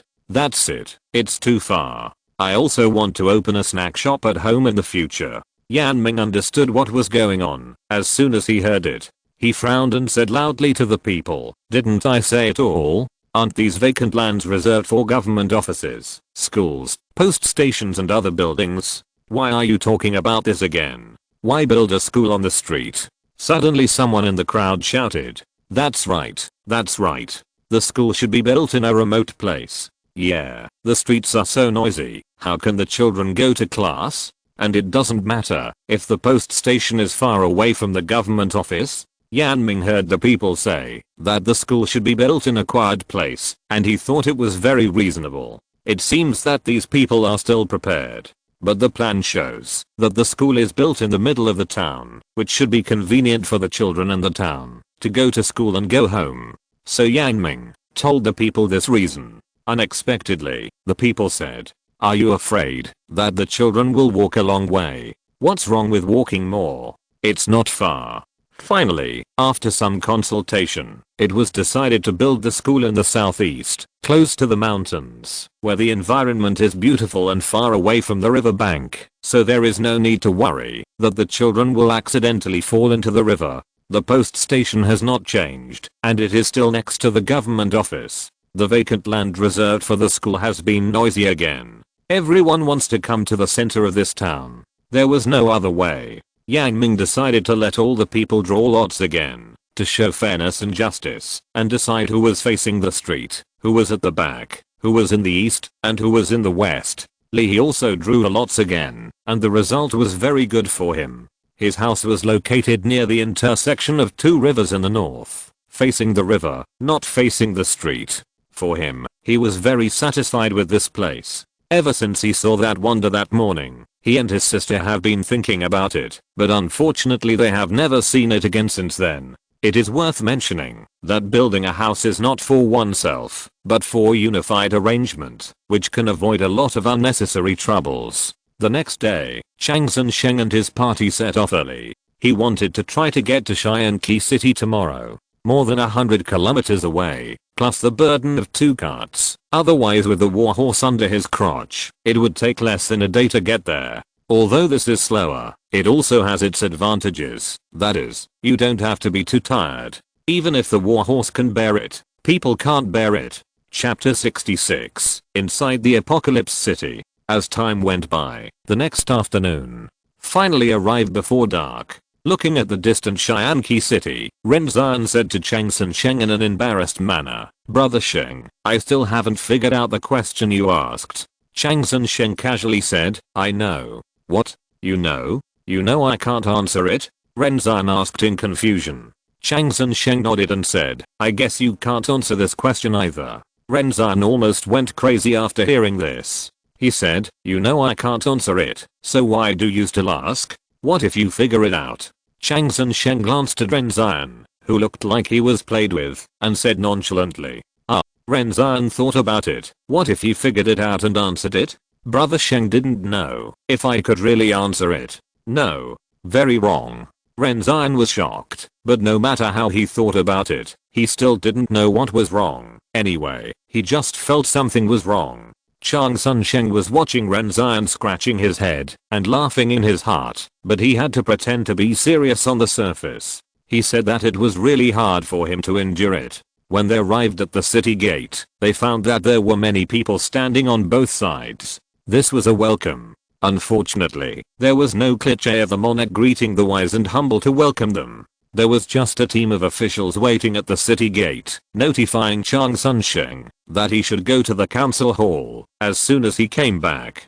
Ren'Zhan, you go with me, and the others go down and have a good rest. Chang Sunsheng told Ren'Zhan after learning that Yang Song was waiting for him. Ren'Zhan didn't say anything more after he came from the neighboring city, so he nodded to show that he knew. When they arrived at the council hall, Yang Song was sitting in the main seat, waiting for them. Chang Sunsheng and the others stepped forward to greet them. I pay my respects to the Lord. Chang Sunsheng bowed and said solemnly, I have fulfilled my mission and have come to report back.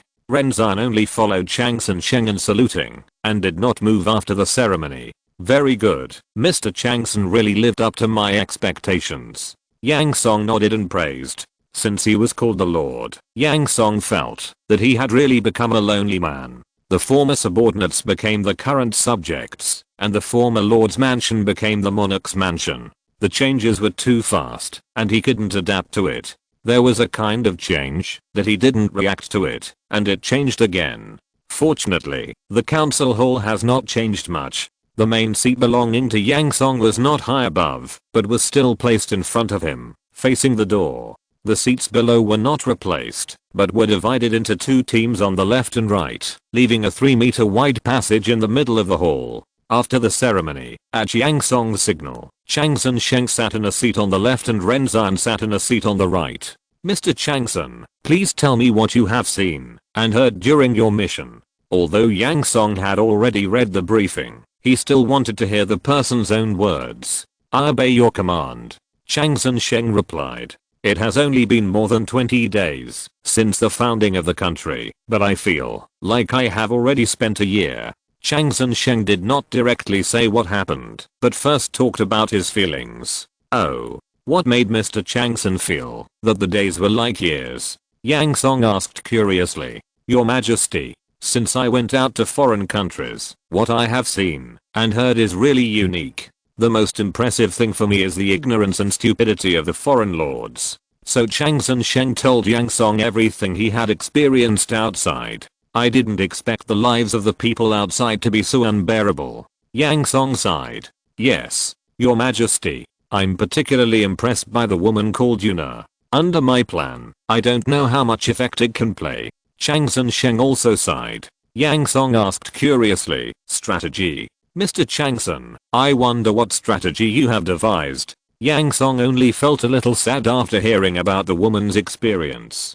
After all, without putting himself in her shoes, it is difficult to understand the pain of separation between mother and daughter in that environment by imagination alone. Chang Sunsheng bowed and replied, my strategy is nothing more than a heartbreaking strategy. Yang Song waited for his next words without asking. He has dealt with these so-called celebrities quite a lot, and he also knows that these celebrities have a bad habit. That is, they always like to say only half of what they say. These people are talented and capable, but it is this bad habit that makes him very uncomfortable. In the end, he figured it out. Just say half of what you want to say, I'll wait. See how long you will hold back the other half. Sure enough, Chang Sunsheng didn't wait for Yang Song to ask, and could only continue. I will let those common people at the bottom know what kind of person their lord is. Even if ordinary common people don't have the ability to seek justice, the woman named Yuna will definitely go.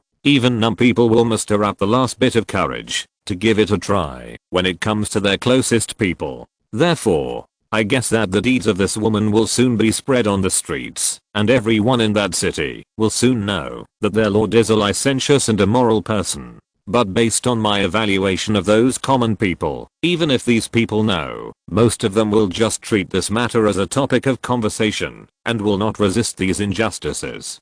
Hearing this, Yang Song asked in confusion, then Mr. Chang Sun's plan is completely useless, right? No. Chang Sun Sheng shook his head and replied, this is just the result I want. Your Majesty, if I had not told the woman named Yuna the news of her child, then until now, that woman would have been crying every day, living a numb life worse than death. Without my telling, the civilians of that city would not have known about their lord's debauchery and no one would have known about what happened to that woman. Yang Song nodded. He probably knew what Chang Sun Sheng wanted to say. I just pushed along the trend. I didn't do anything extra. At most, I just spent some more time talking. Yang Song ended the conversation at this time, saying, yes, Mr. Chang Sun is on a diplomatic mission abroad, and he doesn't know much about the folk customs and culture of this place. There are many things he can't do, and there are too many things to pay attention to. Thank you for your understanding, my lord. Chang Sun Sheng raised his hand to salute and said gratefully, my ultimate goal is to make the civilians and lords of that territory alienated from each other. Yang Song said meaningfully, if the woman named Yuna was a little more resolute, such as hitting her head and dying outside the castle gate, it would be even better, right? Haha. My lord is wise. Chang Sun Sheng laughed, feeling like he had met a confidant. Yang Song and Chang Sun Sheng were talking freely, and Ren Zan, who was sitting on the other side, was now completely dumbfounded. Filling the hole. Chapter 67 The Envoy Meets the King. Ren Zan is sitting here now, feeling uneasy. If it wasn't the monarch, or his eldest brother Chang Sun, he would have wanted to draw his sword and chop these two sinister and despicable villains. However, the sword he carried with him was still outside the palace gate. Even if it was, he wouldn't dare to do it, so he could only sit here, feeling complicated and his scalp tingling. He was also there when Chang Sun Sheng went to the tavern. At that time, he thought that his eldest brother Sheng told the news to the woman out of kindness. He never expected that what he thought was a good intention was just a little trick that Chang Sun Sheng casually used. Really, he felt so stupid. He had never felt like a child so much, so ignorant. He had never been in such close contact with the darkness of the world like now. Yang Song looked at Ren Zan and asked, who is this? He looked at Ren Zan and felt that he looked a little familiar, but he didn't remember where he had seen him.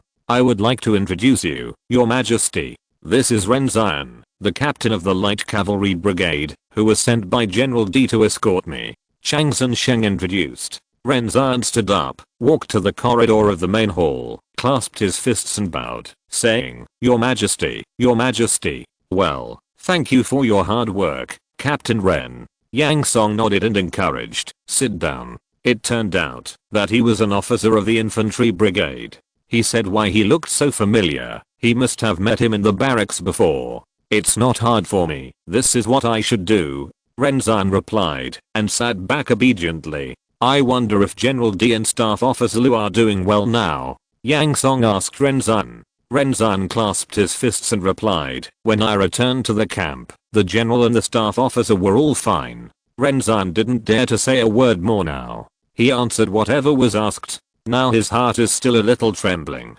Alright. That's enough, Mr. Chang Sun. Yang Song saw that the time was almost up and said, let's stop here today.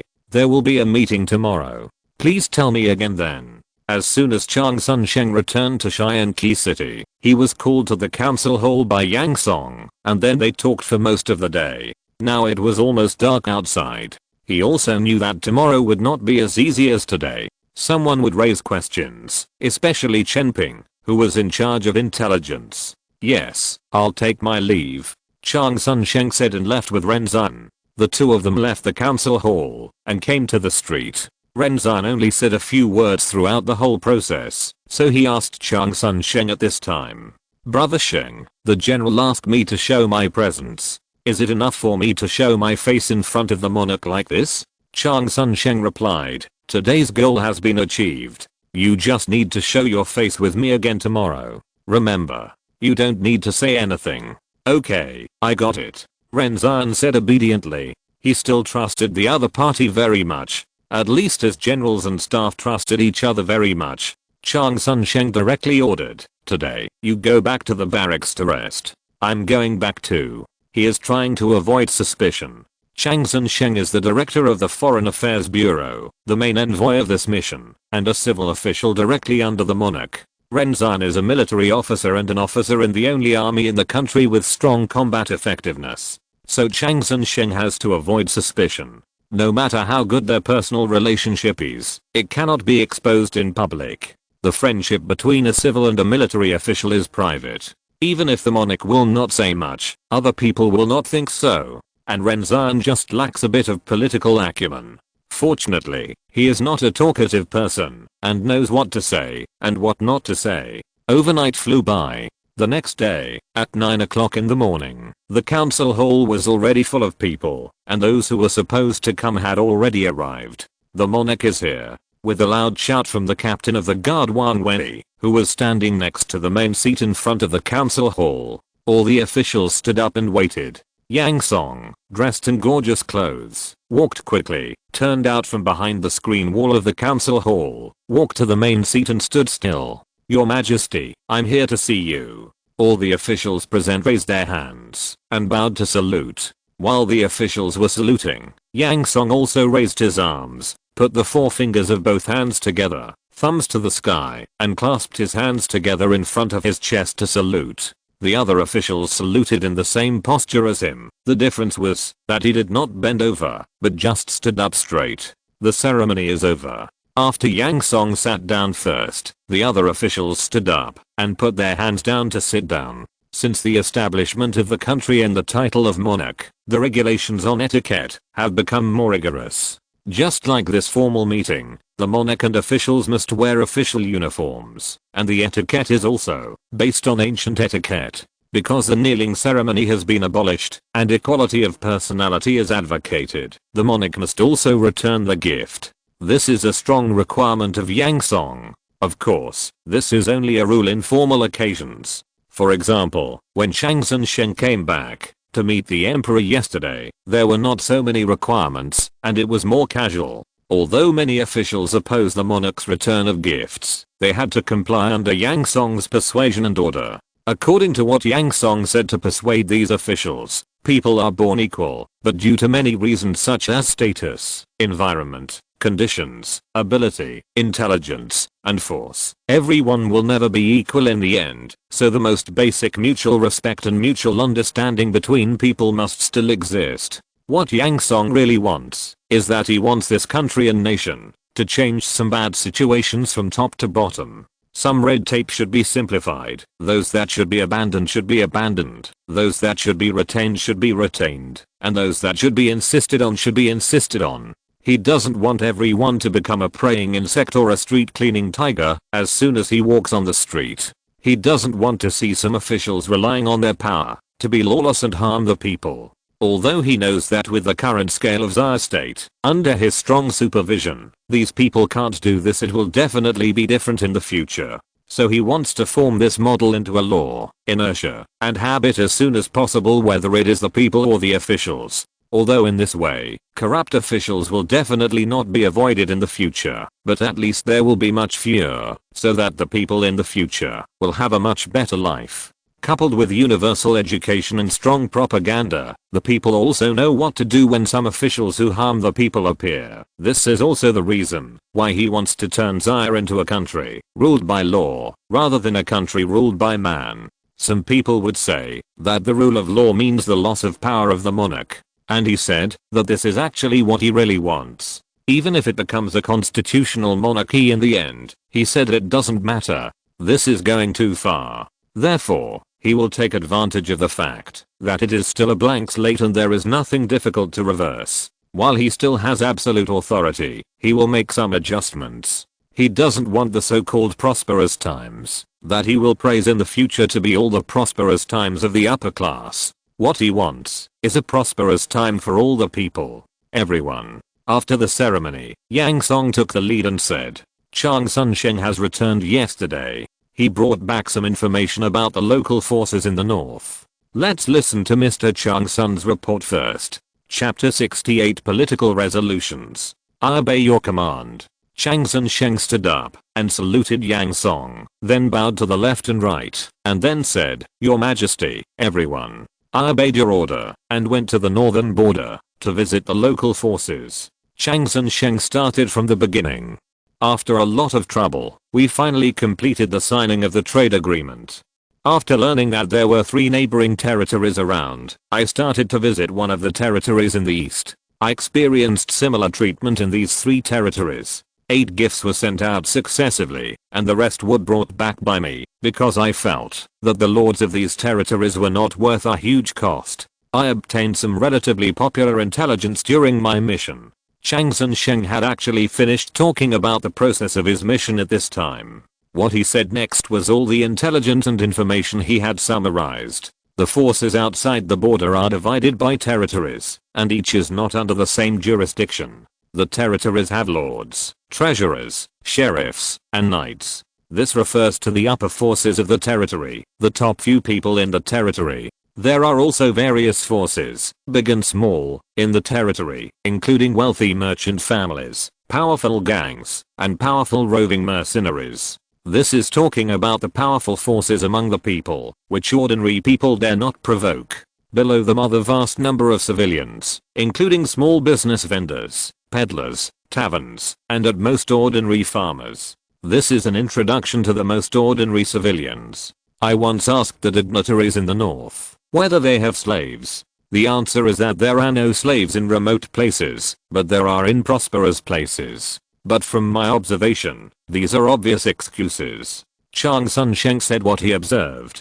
At least there are quite a few slaves in the Lord's castle. In my opinion, the excuse of no slaves should be a comfort to the civilians.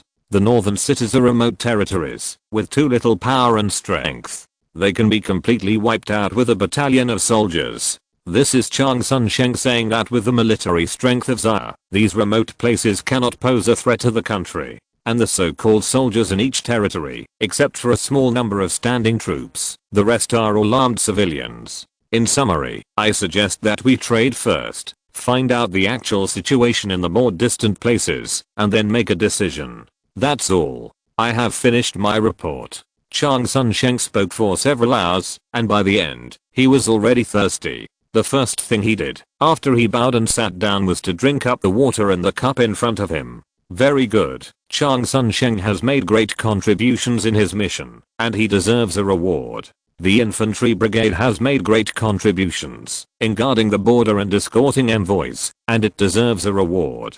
Thank you, Your Majesty. The 2 thanked him. Yang Song saw that Chang Sun Sheng had finished speaking, and after saying 2 rewards, he turned his eyes to other people.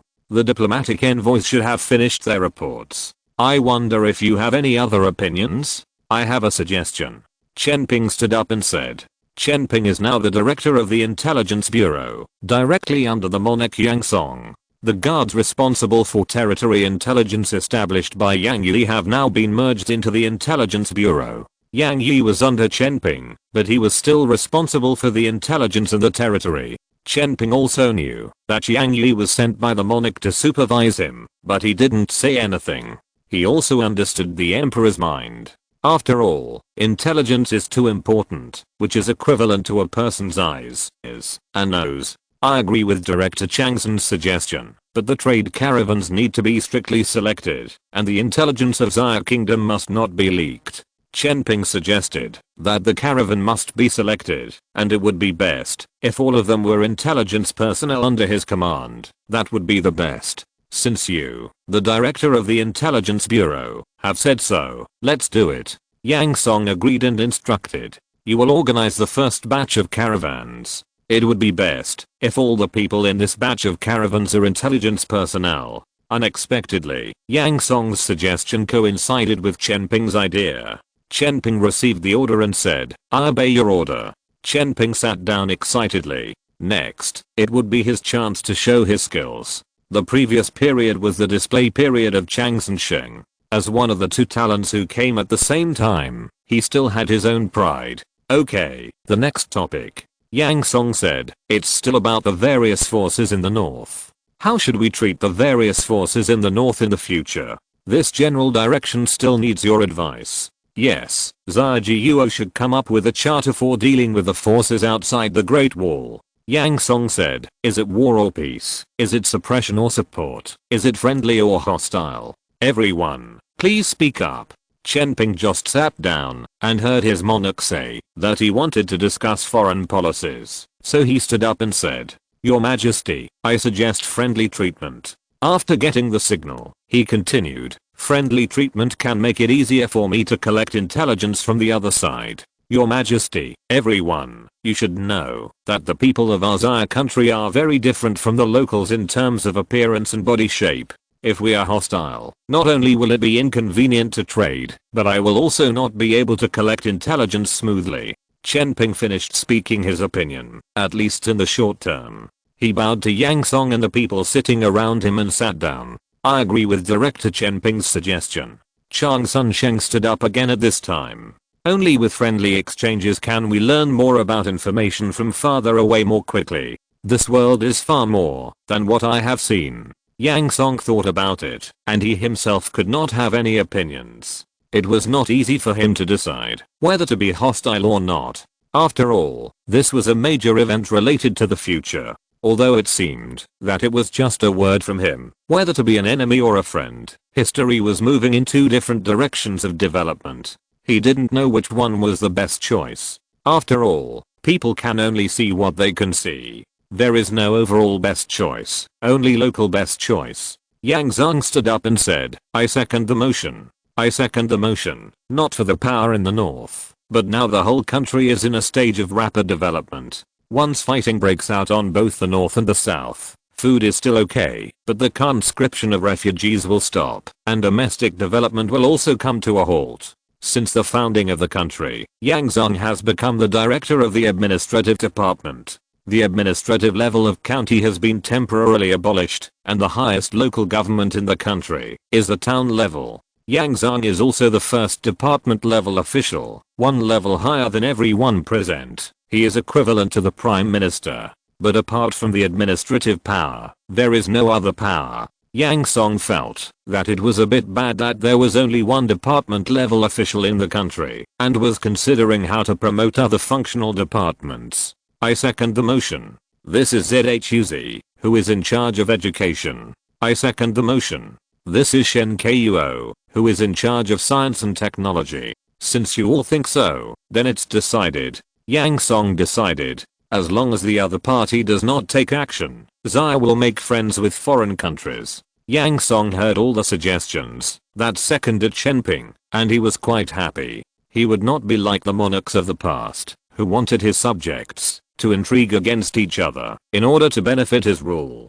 If there really was someone who sang the opposite tune just now, he would be really unhappy. Because the facts are in front of them, the current Zaya country does not have the power to conquer the local civilization, nor is it ready to conquer the local civilization. So he is very happy that everyone has made the most rational decision. Ready? If you're listening to this novel on a channel other than Fanfic World, it means they downloaded and uploaded it without effort. We cordially invite you to visit our channel, Mundo Fanfic Novelos. There you'll find the original version of this story and you can explore many other novels of various genres. We're waiting for you to immerse yourself in a world of incredible novels. Chapter 69, Expanding Strength. Next topic. Yang Song announced, "Your Majesty, the southern Mushao town sent a message saying that the southern tribes showed signs of invasion." Yang Zong stood up again and said, "The southern tribes have been friendly with our country for many years. This time, for some reason, they invaded again. I have asked the southern exchange team to withdraw back to the country. I think we should find out the reason now." Yang Song nodded and was about to agree when Chenping stood up and said, "Your Majesty, I have recently learned the reason why these tribes came to invade. After verification, I learned the cause and effect yesterday." Yang Song said, "Well, tell me, as you wish." "Last night, I learned that the reason why the southern tribes invaded our country was due to the expansion of our country's power." Chenping slowly explained the reason. "The people of Mushao Town make a living by grazing and breeding, while the Nanman make a living by hunting. There was no conflict between them originally, but the increase in the population has led to the expansion of grazing range.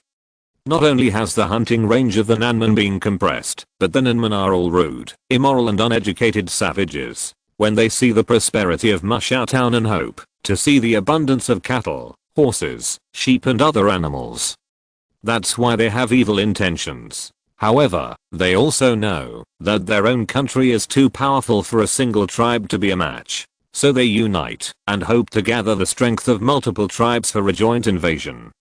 Yang Song and many officials were very surprised. They didn't expect that the savages back then have learned to unite now. Didn't the tribes fight each other fiercely? So Yang Song asked, how many tribes are there? How many people are invading? And when will they come? Reply to the Lord. The tribes close to the south are basically involved. The number of people is not easy to find out, but I estimate that it will not be less than 5,000. The invasion time is estimated based on the current joint progress, and it should be 1 month later. Since taking office, Chen Ping has really been working day and night and has exhausted all his energy. In such a short period of nearly 1 month, he has mastered the intelligence inside and outside ZA and carried out an effective integration. It has to be said that talents are worthy of being talents, and gold will shine there. Just a few days after Yang Zhang received the report from the south, Chen Ping has almost found out the intelligence. It goes without saying how much advantage this will bring with the intelligence a whole month in advance. Although it is related to the fact that these tribes in the south do not have a confidential thinking, it is also amazing to figure out so much information in such a complex environment. Don't underestimate these few words. This takes a lot of time and energy to calculate, find out, integrate and analyze, and estimate the enemy and ourselves. The monarchs and officials sitting in this hall only want these few words, and they will not pay too much attention to other things. This should be the so-called showing off in front of people and being bold behind people. Very good, Chen Ping. The intelligence you have found out can be regarded as a great achievement. Yang Song praised Chen Ping and said to everyone, we still have a month to prepare. Zhang Wenyi. Yang Song named him. A man stood up from the seat on his right and replied skillfully, I'm here. How is the training of your guard battalion? Yang Song asked. Since the founding of the country, each department has had some fine-tuning. In addition to internal affairs, the military has also undergone some adjustments. First of all, the regular infantry brigade led by Deking and Lu Su guarding the Xianqian Pass has not changed much, but the camp is fixed. Secondly, Zhao Wu was transferred back to serve as the captain of the expanded guard battalion. The original Wang Wei was promoted to deputy captain. Counting the two people, the guards have 110 people. Finally, the original territory guard was expanded into a guard battalion, and it was expanded according to the organization rules of the infantry brigade. Guard battalion. 1,100 people, including a battalion headquarters of 50 people, organized as follows: a light cavalry formation. 350 people, with 3 light cavalry battalions, each with 108 people. A long-range attack formation. 350 people, with an archer battalion, a strong crossbow battalion, and a crossbow battalion, and each battalion has 108 people. A close combat formation. 350 people, with a pike battalion, a sword and shield battalion, and a close combat battalion, a sword and shield squadron, a pike squadron, and a heavy infantry squadron, each with 108 people. This organization is a bit like the regular battalion of the infantry brigade, but there are big differences. Then there is an additional archer battalion and 2 light cavalry battalions, and all the artillery organizations are cancelled, because the current arsenal can only manufacture cold weapons, and artillery has not been successfully copied, so there is no artillery. And because the mission of the guard camp is to defend against the southern natives on the vast plains, the role of cavalry is more obvious, so there is a light cavalry formation. Zhang Wenyi replied, reply to your majesty. After a long period of training, the reorganized guard camp has already possessed combat capabilities, but lacks actual combat experience after the 300 soldiers who initially had actual combat experience were promoted to middle and lower level officers. Very good. This time the invasion of the southern barbarians depends on your guard team. Yang Song was very satisfied with Zhang Wenyi's answer. I will definitely live up to your majesty's trust. After Zhang Wenyi answered, he made a request. Your majesty, if the enemy has more than 5,000, I need the cooperation of the militia to ensure that the country is not lost. Zhang Wei thought that it would not be difficult to eliminate the enemy, but he was afraid that these people would be scattered, and he had few soldiers, and could not take care of both ends. Yang Song did not respond to Zhang Wei's request, but asked others, "Do you have any suggestions?" It was Chen Ping who said first, "Your Majesty, I have a suggestion." Yang Song found that today's platform was built entirely for Chen Ping. After he nodded, Chen Ping suggested, "I suggest taking the lead, seizing the initiative, and defeating them one by one. Tell me more." After hearing this, Yang Song also roughly knew what to do, but still asked him to explain in detail. Chen Ping explained, "The best defense is offense. Passive defense is the most passive. Since we have discovered the hostility of the other party, why don't we take the lead and defeat them one by one before the Nanman tribes are completely united?"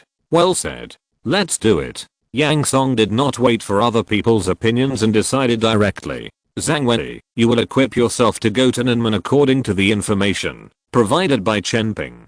Set off this morning. Yang Song ordered. Chen Ping, Yang Zhang, Yang Xin, and Yang Ren, the four of you will cooperate with Zhang Wei to provide intelligence, maintain stability in the rear, provide additional troops, recruit militia, and maintain logistical support. I obey your orders. All five of them came to the middle aisle and bowed to receive the order. Yang Song instructed Yang Zhang, "Yang Zhang, you must maintain domestic stability while Zhang Wei leads his troops to the expedition, especially the people of Mushao Town in the south. Pay attention to appease the people. Yang Li's propaganda bureau will cooperate with you." He said to Yang Xin, "Yang Xin, your military bureau must recruit militia to cooperate with Yang Zhang. While defending Mushao Town, you must also be prepared to replenish the troops in the front at any time. I obey your orders." The two saluted Yang Song again. "Yang Li, how to carry out this propaganda, I don't need to say it again, right?" Yang Song asked Yang Li, who was responsible for propaganda and sending telegrams. Yang Li stepped out and saluted. "Please rest assured, Your Majesty, I still have some experience in how to promote." 3 updates today. 100 new recommendation votes and additional updates. Chapter 70 Political Issues. That's good. Yang Song nodded and said, "Next topic. Your Majesty." Yang Zhang stood up and said, "There should be a rule for this year's imperial examinations." He then explained, "We plan to expand 5 towns this year, but the reserve of officials is insufficient." Yang Zhang manages internal affairs and knows very well how many officials there are in the country. The policy of training principals and deputy principals that has been carried out can no longer meet the needs of development. Because the pace of expansion is accelerating and the shortage of officials is increasing, it is imperative to conduct the next imperial examination. Yes, Yang Zhang is right. He had too many things to do in a day and almost forgot about it. Yang Song asked, "When is the imperial examination expected to be held this year?" Yang Zhang replied, "Your Majesty, in the past, recruitment was a special examination without a fixed schedule. When there was a vacancy, an examination was held. This year will be the same as in the past, except that there will be more vacancies." "Okay, let's do it this year." Yang Song turned to ZHUZ and said, "Mr. ZHU, you should discuss with Yang Zhang as usual and come up with a few sets of test questions." ZHUZ stood up and took the order and said, "Yes, I obey your command." Looking at his smiling face, he was very happy about this imperial examination. At this time, Shen Kuo, who had been playing a transparent character, stood up and said, "Your Majesty, I have something to say." "Mr. Shen, what's the matter?" Yang Song asked puzzledly. At this time, he couldn't think of what the other party was going to say. Shen Kuo bowed and said, "Your Majesty, the Institute of Science and Technology that I'm in charge of is also short of researchers. Apart from Qinjia Shao, Chen Yu, and Yang Zanfu, there is not even a qualified assistant. Therefore, should we recruit some talents with R&D talents for this scientific expedition?" Shen Kuo said, staring at Yang Song. The scientific research that Shen Kuo is in charge of has always been in a state of shortage of soldiers and generals. Only the 4 of them can be regarded as researchers, and the others are all chores. And even the chores are senior students from the only middle school in the country. Without sufficient knowledge, even chores may not be qualified. What if an ignorant person comes to sweep the floor and sweeps a piece of wood that he thinks is useless, but this wood is a ruler? Isn't that a bad thing? Therefore, Shenkuo really doesn't want to do everything by himself, so there is no R&D efficiency at all. Mr. Shen, I know your difficulties, but you also know the education situation of the people in the country. I can only rely on you guys to hold up a shelf. Yang Song was also helpless. Besides, the highest education level in the country now is only for middle school students, except for the people in front of him. Where can he find scientific research talents for him? Not to mention researchers, even assistants can't be found. I know, but isn't the country recruiting people every day now? I hope there will be suitable talents among these people. Shenkuo finally said his ultimate goal. This is to snatch people from Yang Zhang. Yang Zhang conducted scientific examinations, and he picked people from these newcomers. The people in the past have been selected by Yang Zhang countless times, and anyone with a little culture has been reused. I see. Then you should discuss it with Yang Zhang and Mr. ZHU. Yang Song decided to be a hands-off boss about this matter. He knew that the territory was short of people now, so he recruited people on a large scale when the preparations were almost done. He really hoped that the goal of doubling the number in half a year would be as fast as possible. Seeing that Yang Song was relieved, other departments were ready to stand up and ask for people. As soon as he saw this, he said, if there are any gaps in the departments, please discuss them with Yang Zhang. He turned to Yang Zhang and said, Yang Zhang, there is only one central town under construction recently, so you have to work hard for a while. When there are 100,000 people in the country in the middle of the year, we will conduct the imperial examination and strive to add more staff to each department. Yang Song was reserving more time for Yang Zhang so that these departments can discuss for a while. This matter cannot be sloppy. Yes, I obey your command. Yang Zhang said gratefully, thank you for your understanding, your majesty. Okay. Yang Song waved his hand and said, everyone sit down. Next topic.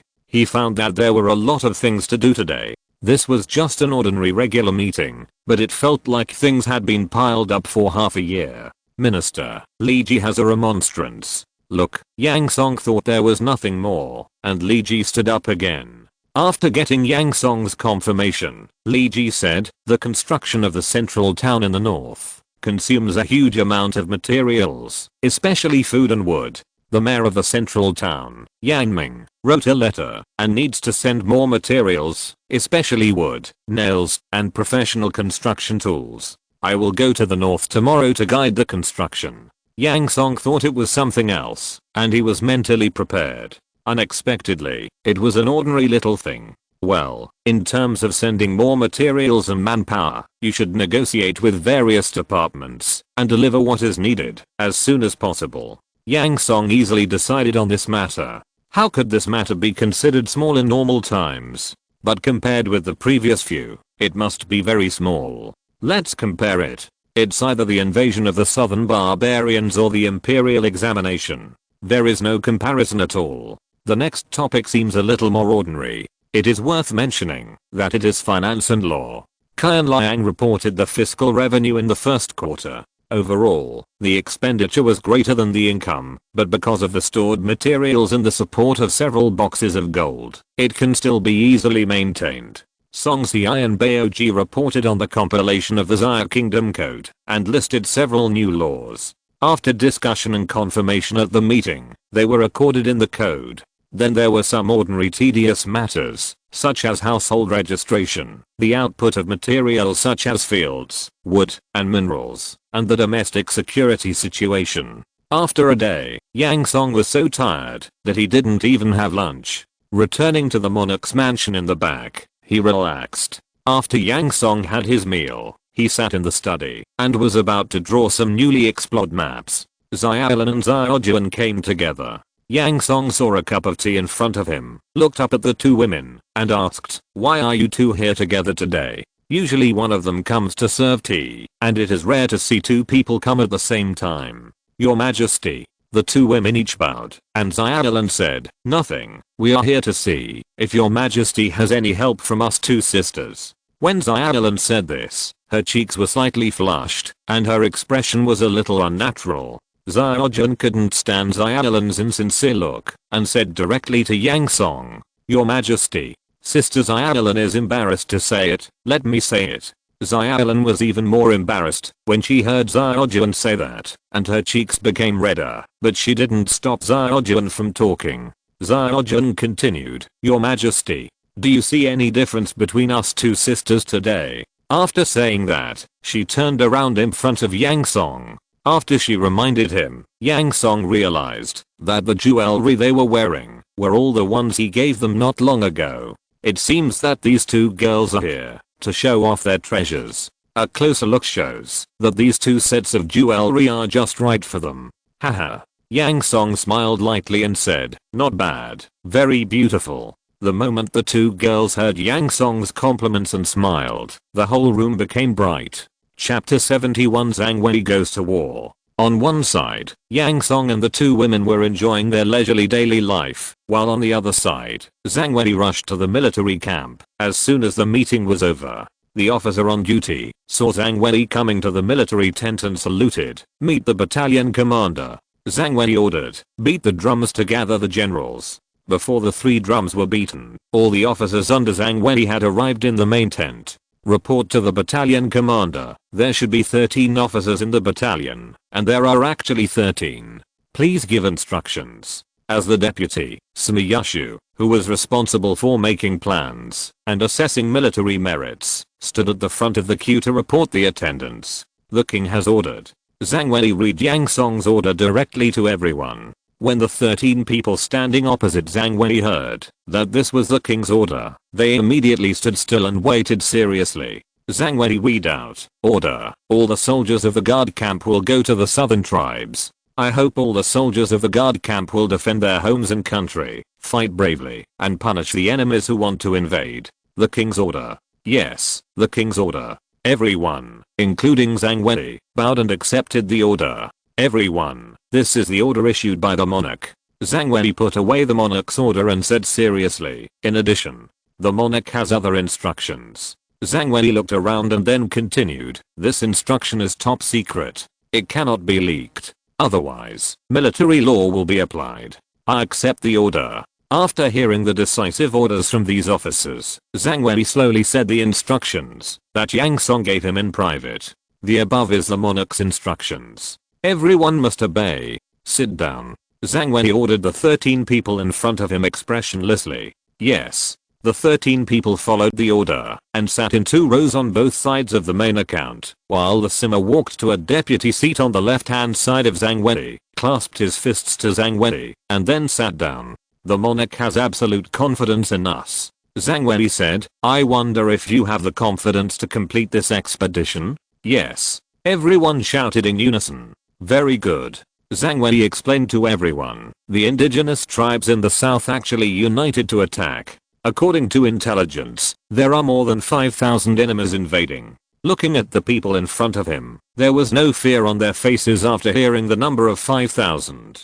Zhang Wei went on to say with satisfaction, "Although the Nanman have united now, they have not yet fully united. Therefore, your majesty has decided to take the initiative and defeat them one by one. According to intelligence, the Nanman will complete the unity within a month. Therefore, we must act decisively and quickly defeat each tribe." Zhang Wei then ordered, "Light cavalry formation, listen up. Order your unit to be the vanguard, patrol the southern tribes, inquire about the enemy's situation, cut off the enemy's connection, and pursue the fleeing enemy." "Yes, I obey your order." The commander of the light cavalry formation and his 3 captains stood up and clasped their fists to receive the order. "I will lead the long-range attack formation and the close combat formation as the main force. We will wipe out one tribe when we find one." "Yes, I obey your order." The other officers also stood up and clasped their fists to receive the order. Zhang Wei then gave an order to Yushu, "Simiyu, you should coordinate well, hand over the logistics, and record the military merits, faults, battle losses, and captured items."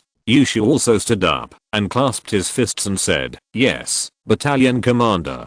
Zhang Wei looked at the crowd and saw that they were not afraid at all, but were full of fighting spirit, and nodded with satisfaction. Although he was very satisfied in his heart, he still had a blank expression on his face and said in a calm tone, all units should go back and prepare for the expedition. No one should drag their feet. Zhang Wei thought about it carefully, and when he saw that there was nothing forgotten, he said, dismissed. The 12 officers clasped their fists in front of Zhang Wei and left the main tent one after another in an orderly manner. Yushu then said to Zhang Wei, Captain, does the Lord have any instructions? Zhang Wei thought about the situation at the time and replied, no, the Lord only said that the number can be as large as possible while ensuring the safety of our army. Then I suggest that this time we go to fight the enemy, mainly to break it and kill it as a supplement, to drive it away and encircle it and clean it up as a supplement. Yushu suggested. Zhang Wei thought this suggestion was good and agreed. Let's use this as the enemy strategy this time. You go and convey it. By the way, see if the people in the rear security bureau have prepared the logistics. Yes, I'll go now. Yushu clasped his fists and accepted the order, and then he also left the main tent. Zhang Wei sat in the tent, looking at the map hanging on the wall, and recalled the scene when Yang Song called him back after the meeting just now. See the Lord. Zhang Wei returned to the council hall and found that the big figures who stayed in the council hall like him. Just now, he was about to return to the barracks, and a guard soldier of the monarch rushed in the door, stopped him, and asked him to go back. Okay, everyone is here. Yang Song gestured for the ceremony to be excused and explained. Zhang Wei, I called you here to tell you something. Zhang Wei clasped his fists and said solemnly, please tell me, your majesty. Yang Song smiled and said lightly, it's not a big deal, relax. Yang Zhang, tell Captain Zhang. Yes, your majesty. After Yang Zhang replied to Yang Song, he turned to explain to Zhang Wei. Lieutenant Colonel Zhang, this matter is top secret. Yang Zhang started with the word top secret, which immediately made him feel nervous. Just now the monarch said it was not a big deal, but now listening to Yang Zhang's tone, it doesn't sound like a small matter at all. Captain Zhang, you just attended the meeting. You know that there is a great shortage of labor in the country. Your expedition this time will also help to increase the labor force for the country. There will be casualties and prisoners in war. Therefore, the monarch hopes that you can capture as many young and healthy prisoners as possible. After hearing Yang Zhang's explanation, Yang Song was worried that Zhang Wei would focus on capturing prisoners, so he added, just capture as many as you can, while ensuring the safety of our army. Don't cause too many casualties to yourself while trying to capture prisoners. Yang Zhang saluted Yang Song and then said, as your majesty said, controlling our own casualties is the most important thing. Only after ensuring our own safety, we can consider capturing more prisoners. Your majesty's order. Zhang Wei clasped his fists towards Yang Song and accepted the order. At this moment, he realized that this expedition to the southern barbarians might be true to fight back against the invasion, but it was probably more for these young and healthy captives. He also had some political acumen and did not think that doing so was evil. On the contrary, as long as it was beneficial to the Xia kingdom, he thought it was just. Haha, you are a smart man. I'm very optimistic about you. Yang Song was very happy to see Zhang Wei being so sensible. Captain Zhang, I congratulate you in advance. This time you will make great contributions to the monarch. Yang Zhang also smiled and bowed. Zhang Wei clasped his fists and responded casually, no, this is my duty. Yang Song was really afraid that Zhang Wei was a stubborn person and he would tell him something like unjust actions can be killed but not humiliated. Since Zhang Wei took office as the chief commander of the guard camp, he has been waiting for the opportunity to prove himself. He finally got this opportunity, and he secretly encouraged himself that he must seize this opportunity. Look at Zhao Wu. Because of a mistake, the monarch made him return to the city as a guard. Although his status is higher and safer, correspondingly, the opportunity to make achievements is gone. Coming back to his senses, Zhang Wei clenched his fists. He must seize this opportunity that finally came to prove that he is worthy of the monarch's trust. The third update is over. Chapter 72, Conquest of Chuai. In the endless wilderness, Zhu Cheng was ordered to lead his soldiers to take the lead in the expedition to the Nanman.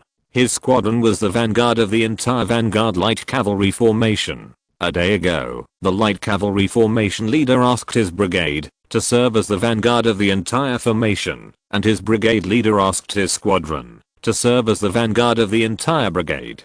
Zhu Cheng recalled this experience and sighed that life is really full of surprises. But he thought in a blink of an eye that the captain under his command was really lucky. He was sent to the front to gather intelligence and serve as the vanguard of this squadron. Zhu Cheng sighed in his heart, and the entire squadron of light cavalry slowly drove forward. Report. A light cavalryman in front of him galloped over, stopped in front of him, and said to him with a fist. Report to the squadron leader. There is a small tribe ahead. Where is it? How far is it from here? How many people are there? Zhu Cheng asked a series of questions. Have they discovered you? Report to the squadron leader. This small tribe is about 800 meters away from here, behind a small earthen mound in the leeward direction, with about 100 people, and the other side has not discovered us. The cavalryman's answer made him very satisfied, and he recalled what the captain said to him before the expedition. Zhu Cheng, as the vanguard of the entire army and the entire battalion, you must pay attention.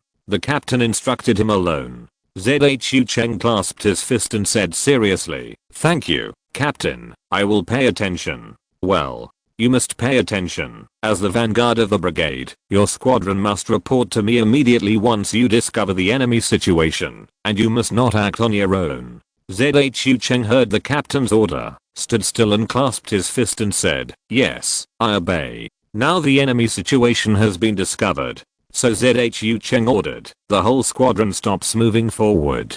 Let the vanguard keep their distance, keep hidden, and continue to monitor the enemy. This was the order given to the cavalryman in front of him. Then, he ordered a cavalryman next to him, go and report to the captain, and say that the enemy has been discovered, and ask him for instructions. Yes, Captain. The cavalryman took the order, turned his horse's head, and whipped the horse, galloping in the direction he came from. After the two cavalrymen passed the order, Zhu Cheng ordered his team, stop moving forward, dismount and rest. He was waiting for the news from behind, and preparing for the upcoming fight. On the other side, after the captain learned the intelligence, he immediately sent someone to inform the commander of the formation, and ordered Zhu Cheng in front to stay on standby and stay alert. The commander also passed the message to Zhang Wei, and at the same time, ordered the cavalry brigade in front to stay alert and increase the scope of exploration. As soon as the vanguard cavalry squad discovered the enemy, Yang Song also knew the enemy's location from the small map. Since the guard camp went out, Yang Song has often paid attention to the small map, watching the cavalry search and advance little by little. He is like a god, looking down on the army's every move. Unfortunately, he can't operate each unit like playing a game. Therefore, the command on the scene still depends on the commander's ability. When Zhang Wei received the intelligence from the front, it was a few hours later. When Zhang Wei learned that he had reached the sphere of influence of the Nanman, he looked at the map in front of him and thought about it. According to the content of the intelligence, Zhang Wei looked at the location of the enemy and found that he soon found the small mound on the map. He looked at the map and said to the messenger, order the light cavalry formation to conduct horizontal reconnaissance at the position of the vanguard squadron. He got some information about the southern tribes from Jinping. From this information, he learned that the tribes in the south were different. Some were close, some were far, and they often moved to chase prey and lived, and the changes were great. However, these intelligence still gave the approximate range of activities of these tribes, which basically matched the location when the vanguard sent the message. It was not easy for Jinping to analyze these intelligence from the clues. You know, the appearance and living habits of the Nanman are completely different from those of the people of Xia State, so it is impossible to send undercover agents. The reason why Zhang Wei ordered a horizontal investigation is that they have entered the activity range of the Nanman tribes. The next step is to find out the specific locations of these tribes. In order to provide a basis and intelligence for the next action, he can also decide when to attack, where to attack, how many troops to use, etc. As Zhang Wei's order was issued, the 3 cavalry battalions of the light cavalry formation dispersed and conducted a dragnet investigation in the form of a small team. The intelligence in front was finally gathered in Zhang Wen's hands, and the map spread on the table also marked with dense dots. Each dot is a tribe, and the color indicates the population of the tribe. The red one is more than 1,000, the orange one is between 500 and 1,000, the green one is less than 500, and there is a grey one representing a wandering hunting team. So far, there are not many red ones, only 3, followed by orange ones, with 7 or 8. The green one is the most, with more than 10 or 20, and the grey one is also less, only 7 or 8. After 3 days of investigation, the army had completely explored the area of more than 10 kilometers in the north-south direction and more than dozens of kilometers in the east-west direction. Zhang Wen finally ordered, "Order." Yushu-sama immediately spread out a pen and paper, ready to record Zhang Wen's order. The light cavalry formation will gather together and send a battalion to clear out all the wandering hunting teams that have been explored as soon as possible. Report to me after the cleanup is completed. Yushu quickly wrote the order, asked Zhang Wen to sign and seal it, and asked the messenger to pass it to the light cavalry formation in front as quickly as possible. Zhang Wen wanted to clear out these unstable factors before the war, because the mobility of these wandering hunting teams was very large, so he didn't want to take prisoners in this operation. He wanted a fast word. Soon, after receiving the order, the commander of the light cavalry formation ordered that except for the 1st battalion, the other 2 battalions would target him and unite. The 1st battalion went to perform the cleanup task. Unfortunately, ZHU Cheng's battalion was the 1st battalion in his commander's mouth, and the battalion commander ordered to clean up separately at the scale of the squadron, and his squadron will be responsible for cleaning up 2 wandering hunting teams. ZHU Cheng looked at the 2 targets given on the map and thought to himself, I'm such a miserable person. I didn't expect that these 2 targets are the 2 farthest ones. But the other 2 squadrons are not so good either. Each of the other 2 squadrons is responsible for cleaning up 3 wandering hunting teams, and they are relatively scattered. Although the 2 wandering hunting teams he cleaned up are far away, they are relatively close. He can only comfort himself like this now, at least it saves a lot of time for transfer. Let's go. Set off. Target southwest. ZHU Cheng stood on the hillside on horseback, looking at the wasteland below the slope, and gave an order with high spirits. This is his 2nd time on the battlefield. The last battle was 2 years ago. At that time, he was only a squad leader. Unfortunately, he was sent to clean up the battlefield before he even saw the enemy. The bloody battlefield made him see the cruelty of war for the first time, although those were the corpses of the enemy. This time he is about to start his first battle in the true sense. It is also the first real war before and after the founding of the Xia Kingdom. I don't know if the following will be blocked. Chapter 73, Encounter in the Wasteland. Although it is still a crusade against the natives, but this time, no matter the scale of the troops or the intensity of the troops, it is not comparable to the previous conflicts. Yang Song also decided to take this opportunity to train the soldiers. After all, the Guard Battalion has never seen blood or experienced actual combat since its reorganization. Although such an army is well trained, I don't know how much combat power it can exert on the battlefield. Taking advantage of this relatively easy opponent, it is also good to let these recruits see blood. Once they see blood, these soldiers who have undergone long-term and rigorous training will grow into qualified soldiers. ZHU Cheng stopped the cavalry team that had been running for a long distance, took out the map, and ordered, pause the advance. Stay alert in place. Eat dry food and replenish water. He looked at the map in his hand, compared it with the environment in front of him, and checked it. He soon found that the current position was very close to the first cleanup target of their squadron. He decided that after the soldiers had a rest and the excellent warhorse under his crotch recovered its physical strength, he would have his first battle. An hour later, he saw that the soldiers around him had almost rested, and he ordered loudly, prepare to move forward. Before they had walked far ahead, another cavalryman came to report. Captain, a wandering hunting team was found by the river behind the hillside ahead, 700 meters away.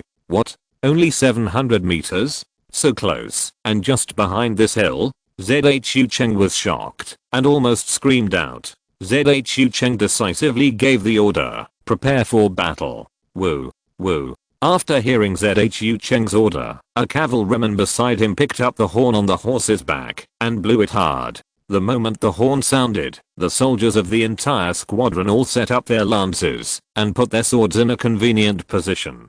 The atmosphere was instantly shocked. Although there was only the loud sound of the horn, a sense of urgency suddenly filled the entire team. Everyone's face was filled with excitement and tension, and there was a hint of expectation. Zhu Cheng also set up his lance and took the lead, jogging to the top of the hillside in front of him. The cavalrymen behind him also followed him, maintaining a narrow formation, and followed him up the hillside. Whoa. Zhu Cheng came to the top of the hillside, stopped his horse, and joined the team that had gone forward. He looked at the dozen natives coming towards him from the bottom of the hillside. They were holding simple stone guns and wooden spears in their hands, and were looking around vigilantly. Suddenly, one of them looked at Zhu Cheng, pointed his finger at this side, and shouted loudly, and the other natives also looked over here. Zhu Cheng's heart tightened. Although he had 36 light cavalrymen on his side, the other side had only a dozen people, and he was fully armed, while the other side only had animal skins, stone guns, and wooden spears. He was on the hillside, which was conducive to the cavalry charge, and the other side had no formation at all. Even though he knew that he had so many advantages, he would still be nervous, but he was the leader of a team, and could not show his expression. Zhu Cheng took a deep breath, raised his lance, and ordered loudly, "Raise your lance. Charge." Woo woo. The sound of the horn was long and distant. G. Amid the sound of the imperial horses, the entire squadron, 36 light cavalrymen, neatly raised the lances they had already held in their hands, leaned forward, clamped their legs around their horses, and charged at the natives down the hillside. Boom boom boom. The charge of only 36 riders seemed to have thousands of troops, charging down with overwhelming force, but what was left was the horse hoof prints, and broken branches and grass all over the hillside. When charging, each rider kept a certain distance between them to ensure that there would be no accidental injuries during the attack. Zhu Cheng was the arrow tip of the entire squadron. He was not the leader of the formation, and he was not qualified to sit in command in the formation. Even his captain had the fate of leading the charge. Looking at the enemy getting closer and closer, the other party's panicked expression and helpless demeanor made him tighten the lance in his hand. Hearing the boom boom sound in his ears, he focused on the enemy in front of him. At this moment, he had an unprecedented concentration. Closer! Closer! Right now. Zhu Cheng's eyes condensed. He clenched the spear in his hand and stabbed the chest of the enemy in front of him with all his strength. At this moment, he only had eyes for the skinny chest in front of him. In the face of the enemy's terrified and desperate expression, a bit of crimson suddenly bloomed. He felt the feeling of stabbing the enemy's body in his hand, which was completely different from the feeling of stabbing the dummy in the past training. The feeling was solid, penetrating, and heavy. This feeling made him shudder, and at the same time, a little bit of pleasure emerged from the depths of his heart that made him feel incredible. A charge, whistling past. A stabbing, ash and smoke. In the blink of an eye, the cavalry charged past, and more than a dozen natives disappeared. Only a few reddish lands and green grass with red water droplets were left. Whoa, whoa. After the charge, they circled around and returned to the battlefield. Looking at the enemy's corpse still hanging on the lance in their hands, the team was silent for a while. After a while of silence, a cavalryman in the team couldn't help vomiting, as if there was a chain reaction, and more cavalrymen began to vomit. Zhu Cheng looked at this scene, without saying much, nor scolding, just throwing the corpse hanging on the lance to the ground. But it would be a lie to say that he didn't feel nauseous. He was a squadron leader after all, and he had cleaned the battlefield before, and had vomited a long time ago. Repair on the spot. Clean the battlefield. Zhu Cheng finally ordered after seeing that these soldiers had eased a little. There was actually nothing to clean on the battlefield. Repair was the most important thing. With the current state of the soldiers, let alone fighting, it was a bit of a stretch to rush on the road. The soldiers resisted the nausea and threw the broken corpse into the weeds. The wild beasts would help them deal with the follow-up. The battle process was short and simple, and the follow-up problems were the trouble. Just like the performance of these cavalrymen, no matter how skilled they are in training, they are always a little immature without seeing blood. The process of collecting corpses is also a kind of training. After cleaning up the battlefield quickly, it was getting late, so Zhu Cheng took these soldiers who had seen blood to a place with a better environment for repair. The next morning, Zhu Cheng led the completely changed soldiers, with a murderous aura, to the next place. Soldiers before the battle can only be called soldiers, but now after fighting, seeing blood, and having murderous aura on their bodies, they can be called warriors. And such an army, like the squadron led by Zhu Cheng now, is the army that Yang Song wants. This wasteland now is the training ground that Yang Song has been looking forward to for a long time. At this time, there are 2 cavalry squadrons like Zhu Cheng in the wasteland. In the next 2 days, these cavalry squadrons completed the cleaning tasks one after another. And the 1st Light Cavalry Battalion can also be called the first army to see blood. Chapter 74 Hunting Tribe. Yushu, record the order. Zhang Wei said to Sima beside him, after seeing the report of mission completion from the front. Yes, please go ahead, Battalion Commander. Yushu picked up the pen and concentrated. Ready. Order. The light cavalry formation will set up an isolation circle with Tribe No. are in the west as the center. Order. The main force of the guard battalion will set out and advance towards Tribe No. A. Order. The long-range attack formation will be mixed with the regular formation and divided into 3 columns based on the battalion. Order. The first column will follow the commander of this battalion and advance towards Tribe No. A. and destroy and expel other small tribes along the way. Order. The second column will be led by the commander of the long-range attack formation and will clear along the encirclement from the west. Order. The third column will be led by the commander of the regular formation and will clear from the east of the encirclement. Order. The first and third columns will focus on destroying and driving away, supplemented by killing, and will launch a general attack on the last Tribe No. are at noon on the 10th. Order. The light cavalry formation will launch an attack in coordination with the main force 10 days later. Their mission is to divide and disperse the enemy crowd and carry out clearing and pursuit. As a long list of orders was issued, all the soldiers in the battalion took action. The 3 large tribes that were detected were named A, B, and C by Zhang Wei from west to east, and the other small tribes were named A1, A2, according to their location and distance. For example, the tribe closest to the A tribe in the north was named A1, and then A1 was used as the starting point to draw a circle clockwise, and the names were arranged in a row. According to the investigation, there are not many other tribes near this large tribe. The farther out, the denser the distribution of tribes. This may be the hunting and influence range between the tribes. The isolation circle that Zhang Wei asked the cavalry to set up is a small blank area. The wandering hunting team that he ordered to be cleared a few days ago was operating in these blank areas. Each isolation circle is about 40 to 50 kilometers, and it is longer in the east-west direction. He ordered the conventional army formation and the long-range attack army formation to be mixed in order to clear and expel the surrounding small tribes as quickly as possible and drive these people to the large tribe in the middle. The 2 main formations were mixed into 3 columns. Each column just happened to have a long-range attack brigade and a close combat brigade. The column of more than 200 people combined long-range and close combat forces. The combat power was still somewhat weakened compared to a single formation, but it was not reduced too much. It was enough to deal with these scattered tribes. The issuance of the order was the beginning of the action. It took half a day to mix the columns and replenish supplies. Because of the training in this aspect, it was very fast to reorganize the team, but it took some time to replenish supplies. But it was also afternoon that the 3 columns set out one after another. According to the route on the map, they entered the hunting ground and began to carry out the roundup operation. Zhang Wei led his battalion and personally led a column.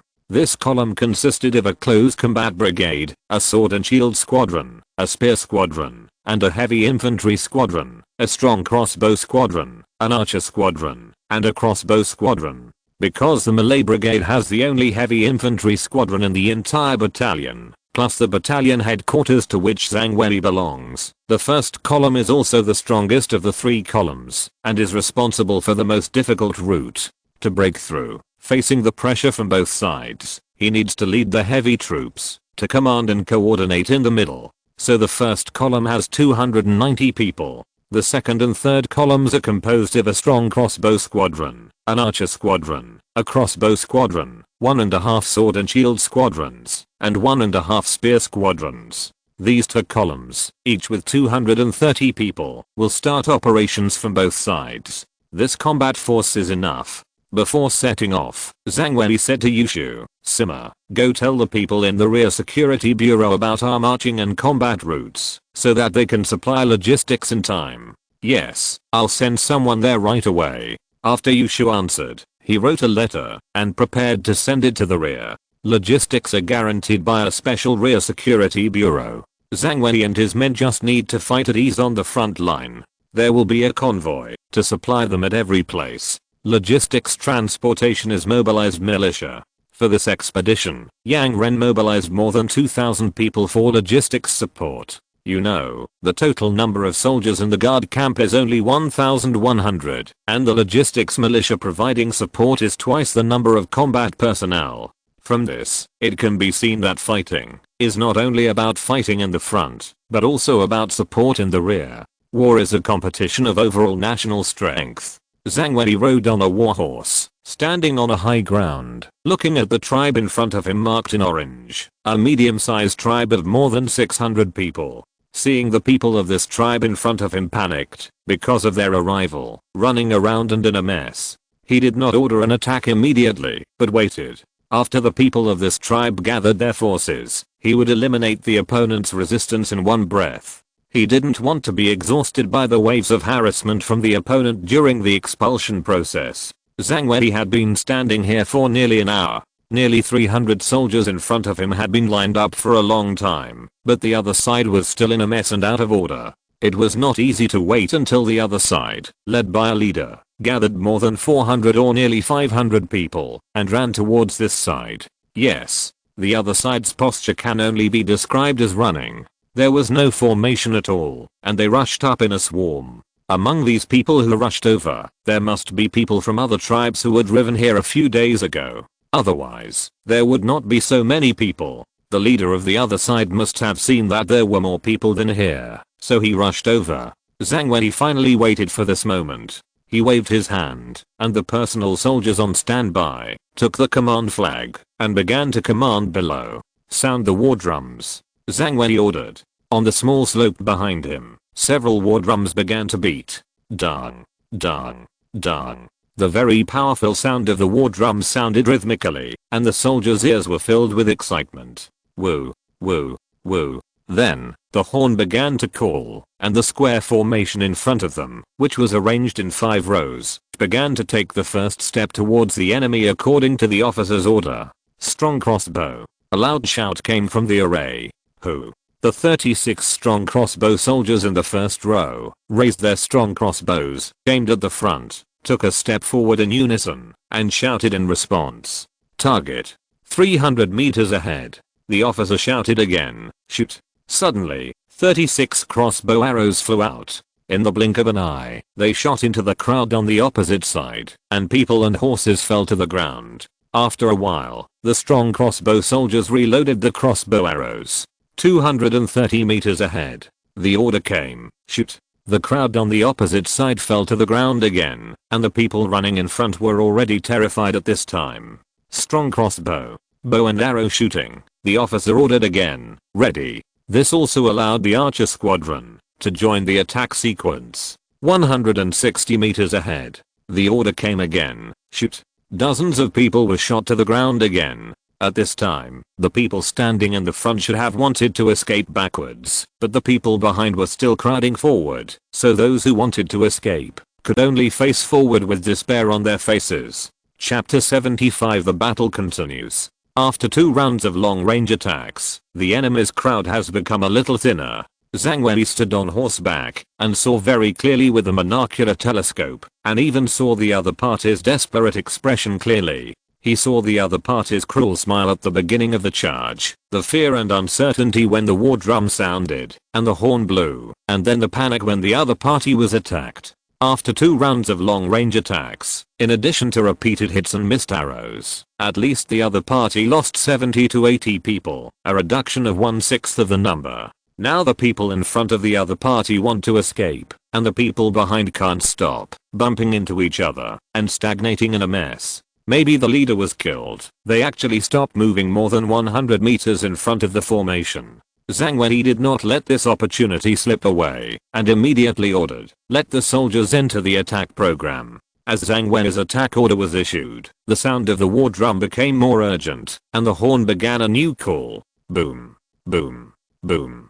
Woo. Woo. Woo. The officers in front saw the flags waving, heard the change in the rhythm of the war drums, and heard the call for the attack from the horns. Strong crossbows. Bows and arrows. Crossbows. Ready. The officers also shouted orders. Go forward and attack. Go. The soldiers heard the officers' orders, and the 3 rows of long-range attack squadrons took a step forward in unison. Strong crossbows. Bows and arrows. Shoot. Because the crossbows were not in range yet, the officers only let the strong crossbows and bows attack. Go. The whole team took another step forward, and loaded up their arrows and crossbows. The crossbow team stood by as usual, ready for any emergency. At this time, another officer's voice rang out. Close Combat Brigade. Ready. Who? A louder shout rang out in unison. The Close Combat Brigade in the back row of the battle formation had long been itching to watch. Seeing the long-range brigade fighting so well, while he could only wait here, he was so excited. Attack. The shout of attack was so loud that it shook the heavens. It seemed that the officer was also very excited. Whether it was the long-range attack brigade in front or the close combat brigade in the back, they all followed the rhythm of the war drums and advanced forward in an orderly manner. Soon, after another round of long-range attacks, the 2 rows of close combat brigades in the back had passed the long-range attack brigade from both sides and became the vanguard. The entire battle formation formed a V-shape, and this formation was also called the crane wing formation. Because the crossbow had to stop to reload the crossbow arrows, the archers took advantage of the gap when the crossbow was reloading to shoot arrows as hard as they could, as if they wanted to see who could kill more. Finally, the crossbow entered the range, and under the expectation of all the crossbow soldiers, the officer finally ordered them to attack. Long-range brigade. Free attack. This was the order given by the officer to all the soldiers with long-range attacks. Because the attack rhythm became obviously faster and chaotic within a distance of 100 meters, the officer directly ordered free shooting. When the soldiers of the long-range brigade heard this order, their eyes suddenly lit up. In addition to maintaining the formation, who would care about the attack rhythm? They all attacked desperately. The archers began to perform archery at this time. There were double shooting, rapid shooting, and even a soldier with an arrow in his mouth, one in his hand, and an arrow on the bow. This was ready for a 3-shot combo. The strong crossbowmen could only attack slowly helplessly, but some soldiers would take advantage of the opponent's confusion and aim at 1 or 2 people standing closer to shoot. Sometimes with good luck, 1 crossbow arrow could kill 2 people. The moment the crossbowmen entered the range, they would tell other arms that you are all scum. Once you enter the range of the crossbowman, you will face an endless rain of arrows. One after another, the short crossbow arrows spanned a short distance and pierced into the body of the unlucky guy. Sometimes, before a native wearing animal skins could react, he had already been pierced by countless crossbow arrows. What a mess. Thousands of arrows pierced his heart. TSK. The soldiers of the Malay Brigade, which were divided into 2 parts, saw that the enemies in front of them fell down in a row, like straw blown down by the north wind, and they were very anxious. If they rushed to the enemy, there would probably be few standing. But there was no way. Under the restrictions of military orders and military regulations, they could only follow the rhythm, maintain the formation, hold the weapons in their hands, and increase the distance of each step. And now the enemy seemed to have just come to their senses, turned around, and ran away like a fly. In order to reduce the weight and speed up the escape, some even abandoned the only animal skin on their bodies. As for weapons and so on, I don't know where they were thrown away. Fortunately, there are not many of them now. The bustling dozens of people will not cause a stampede, let alone point weapons at their own people in order to escape. Besides, they don't have any weapons now. Zhang Wei saw that the battlefield was set and ordered with satisfaction, Stop the pursuit. Stand guard. At the same time, he ordered the guards around him, 50 of you, go and drive them away. Remember, it's driving them away, not killing them all. Yes, I obey your order. The guards happily clasped their fists, and after receiving the order, they led 50 cavalry soldiers to chase the fleeing enemy. There was no other way. The battle in front was very lively and earth-shaking. As personal soldiers, they could only guard the main general here. There was still a little urgency in their hearts. Just when they felt that they had no chance, they didn't expect Zhang Wei to order them to attack.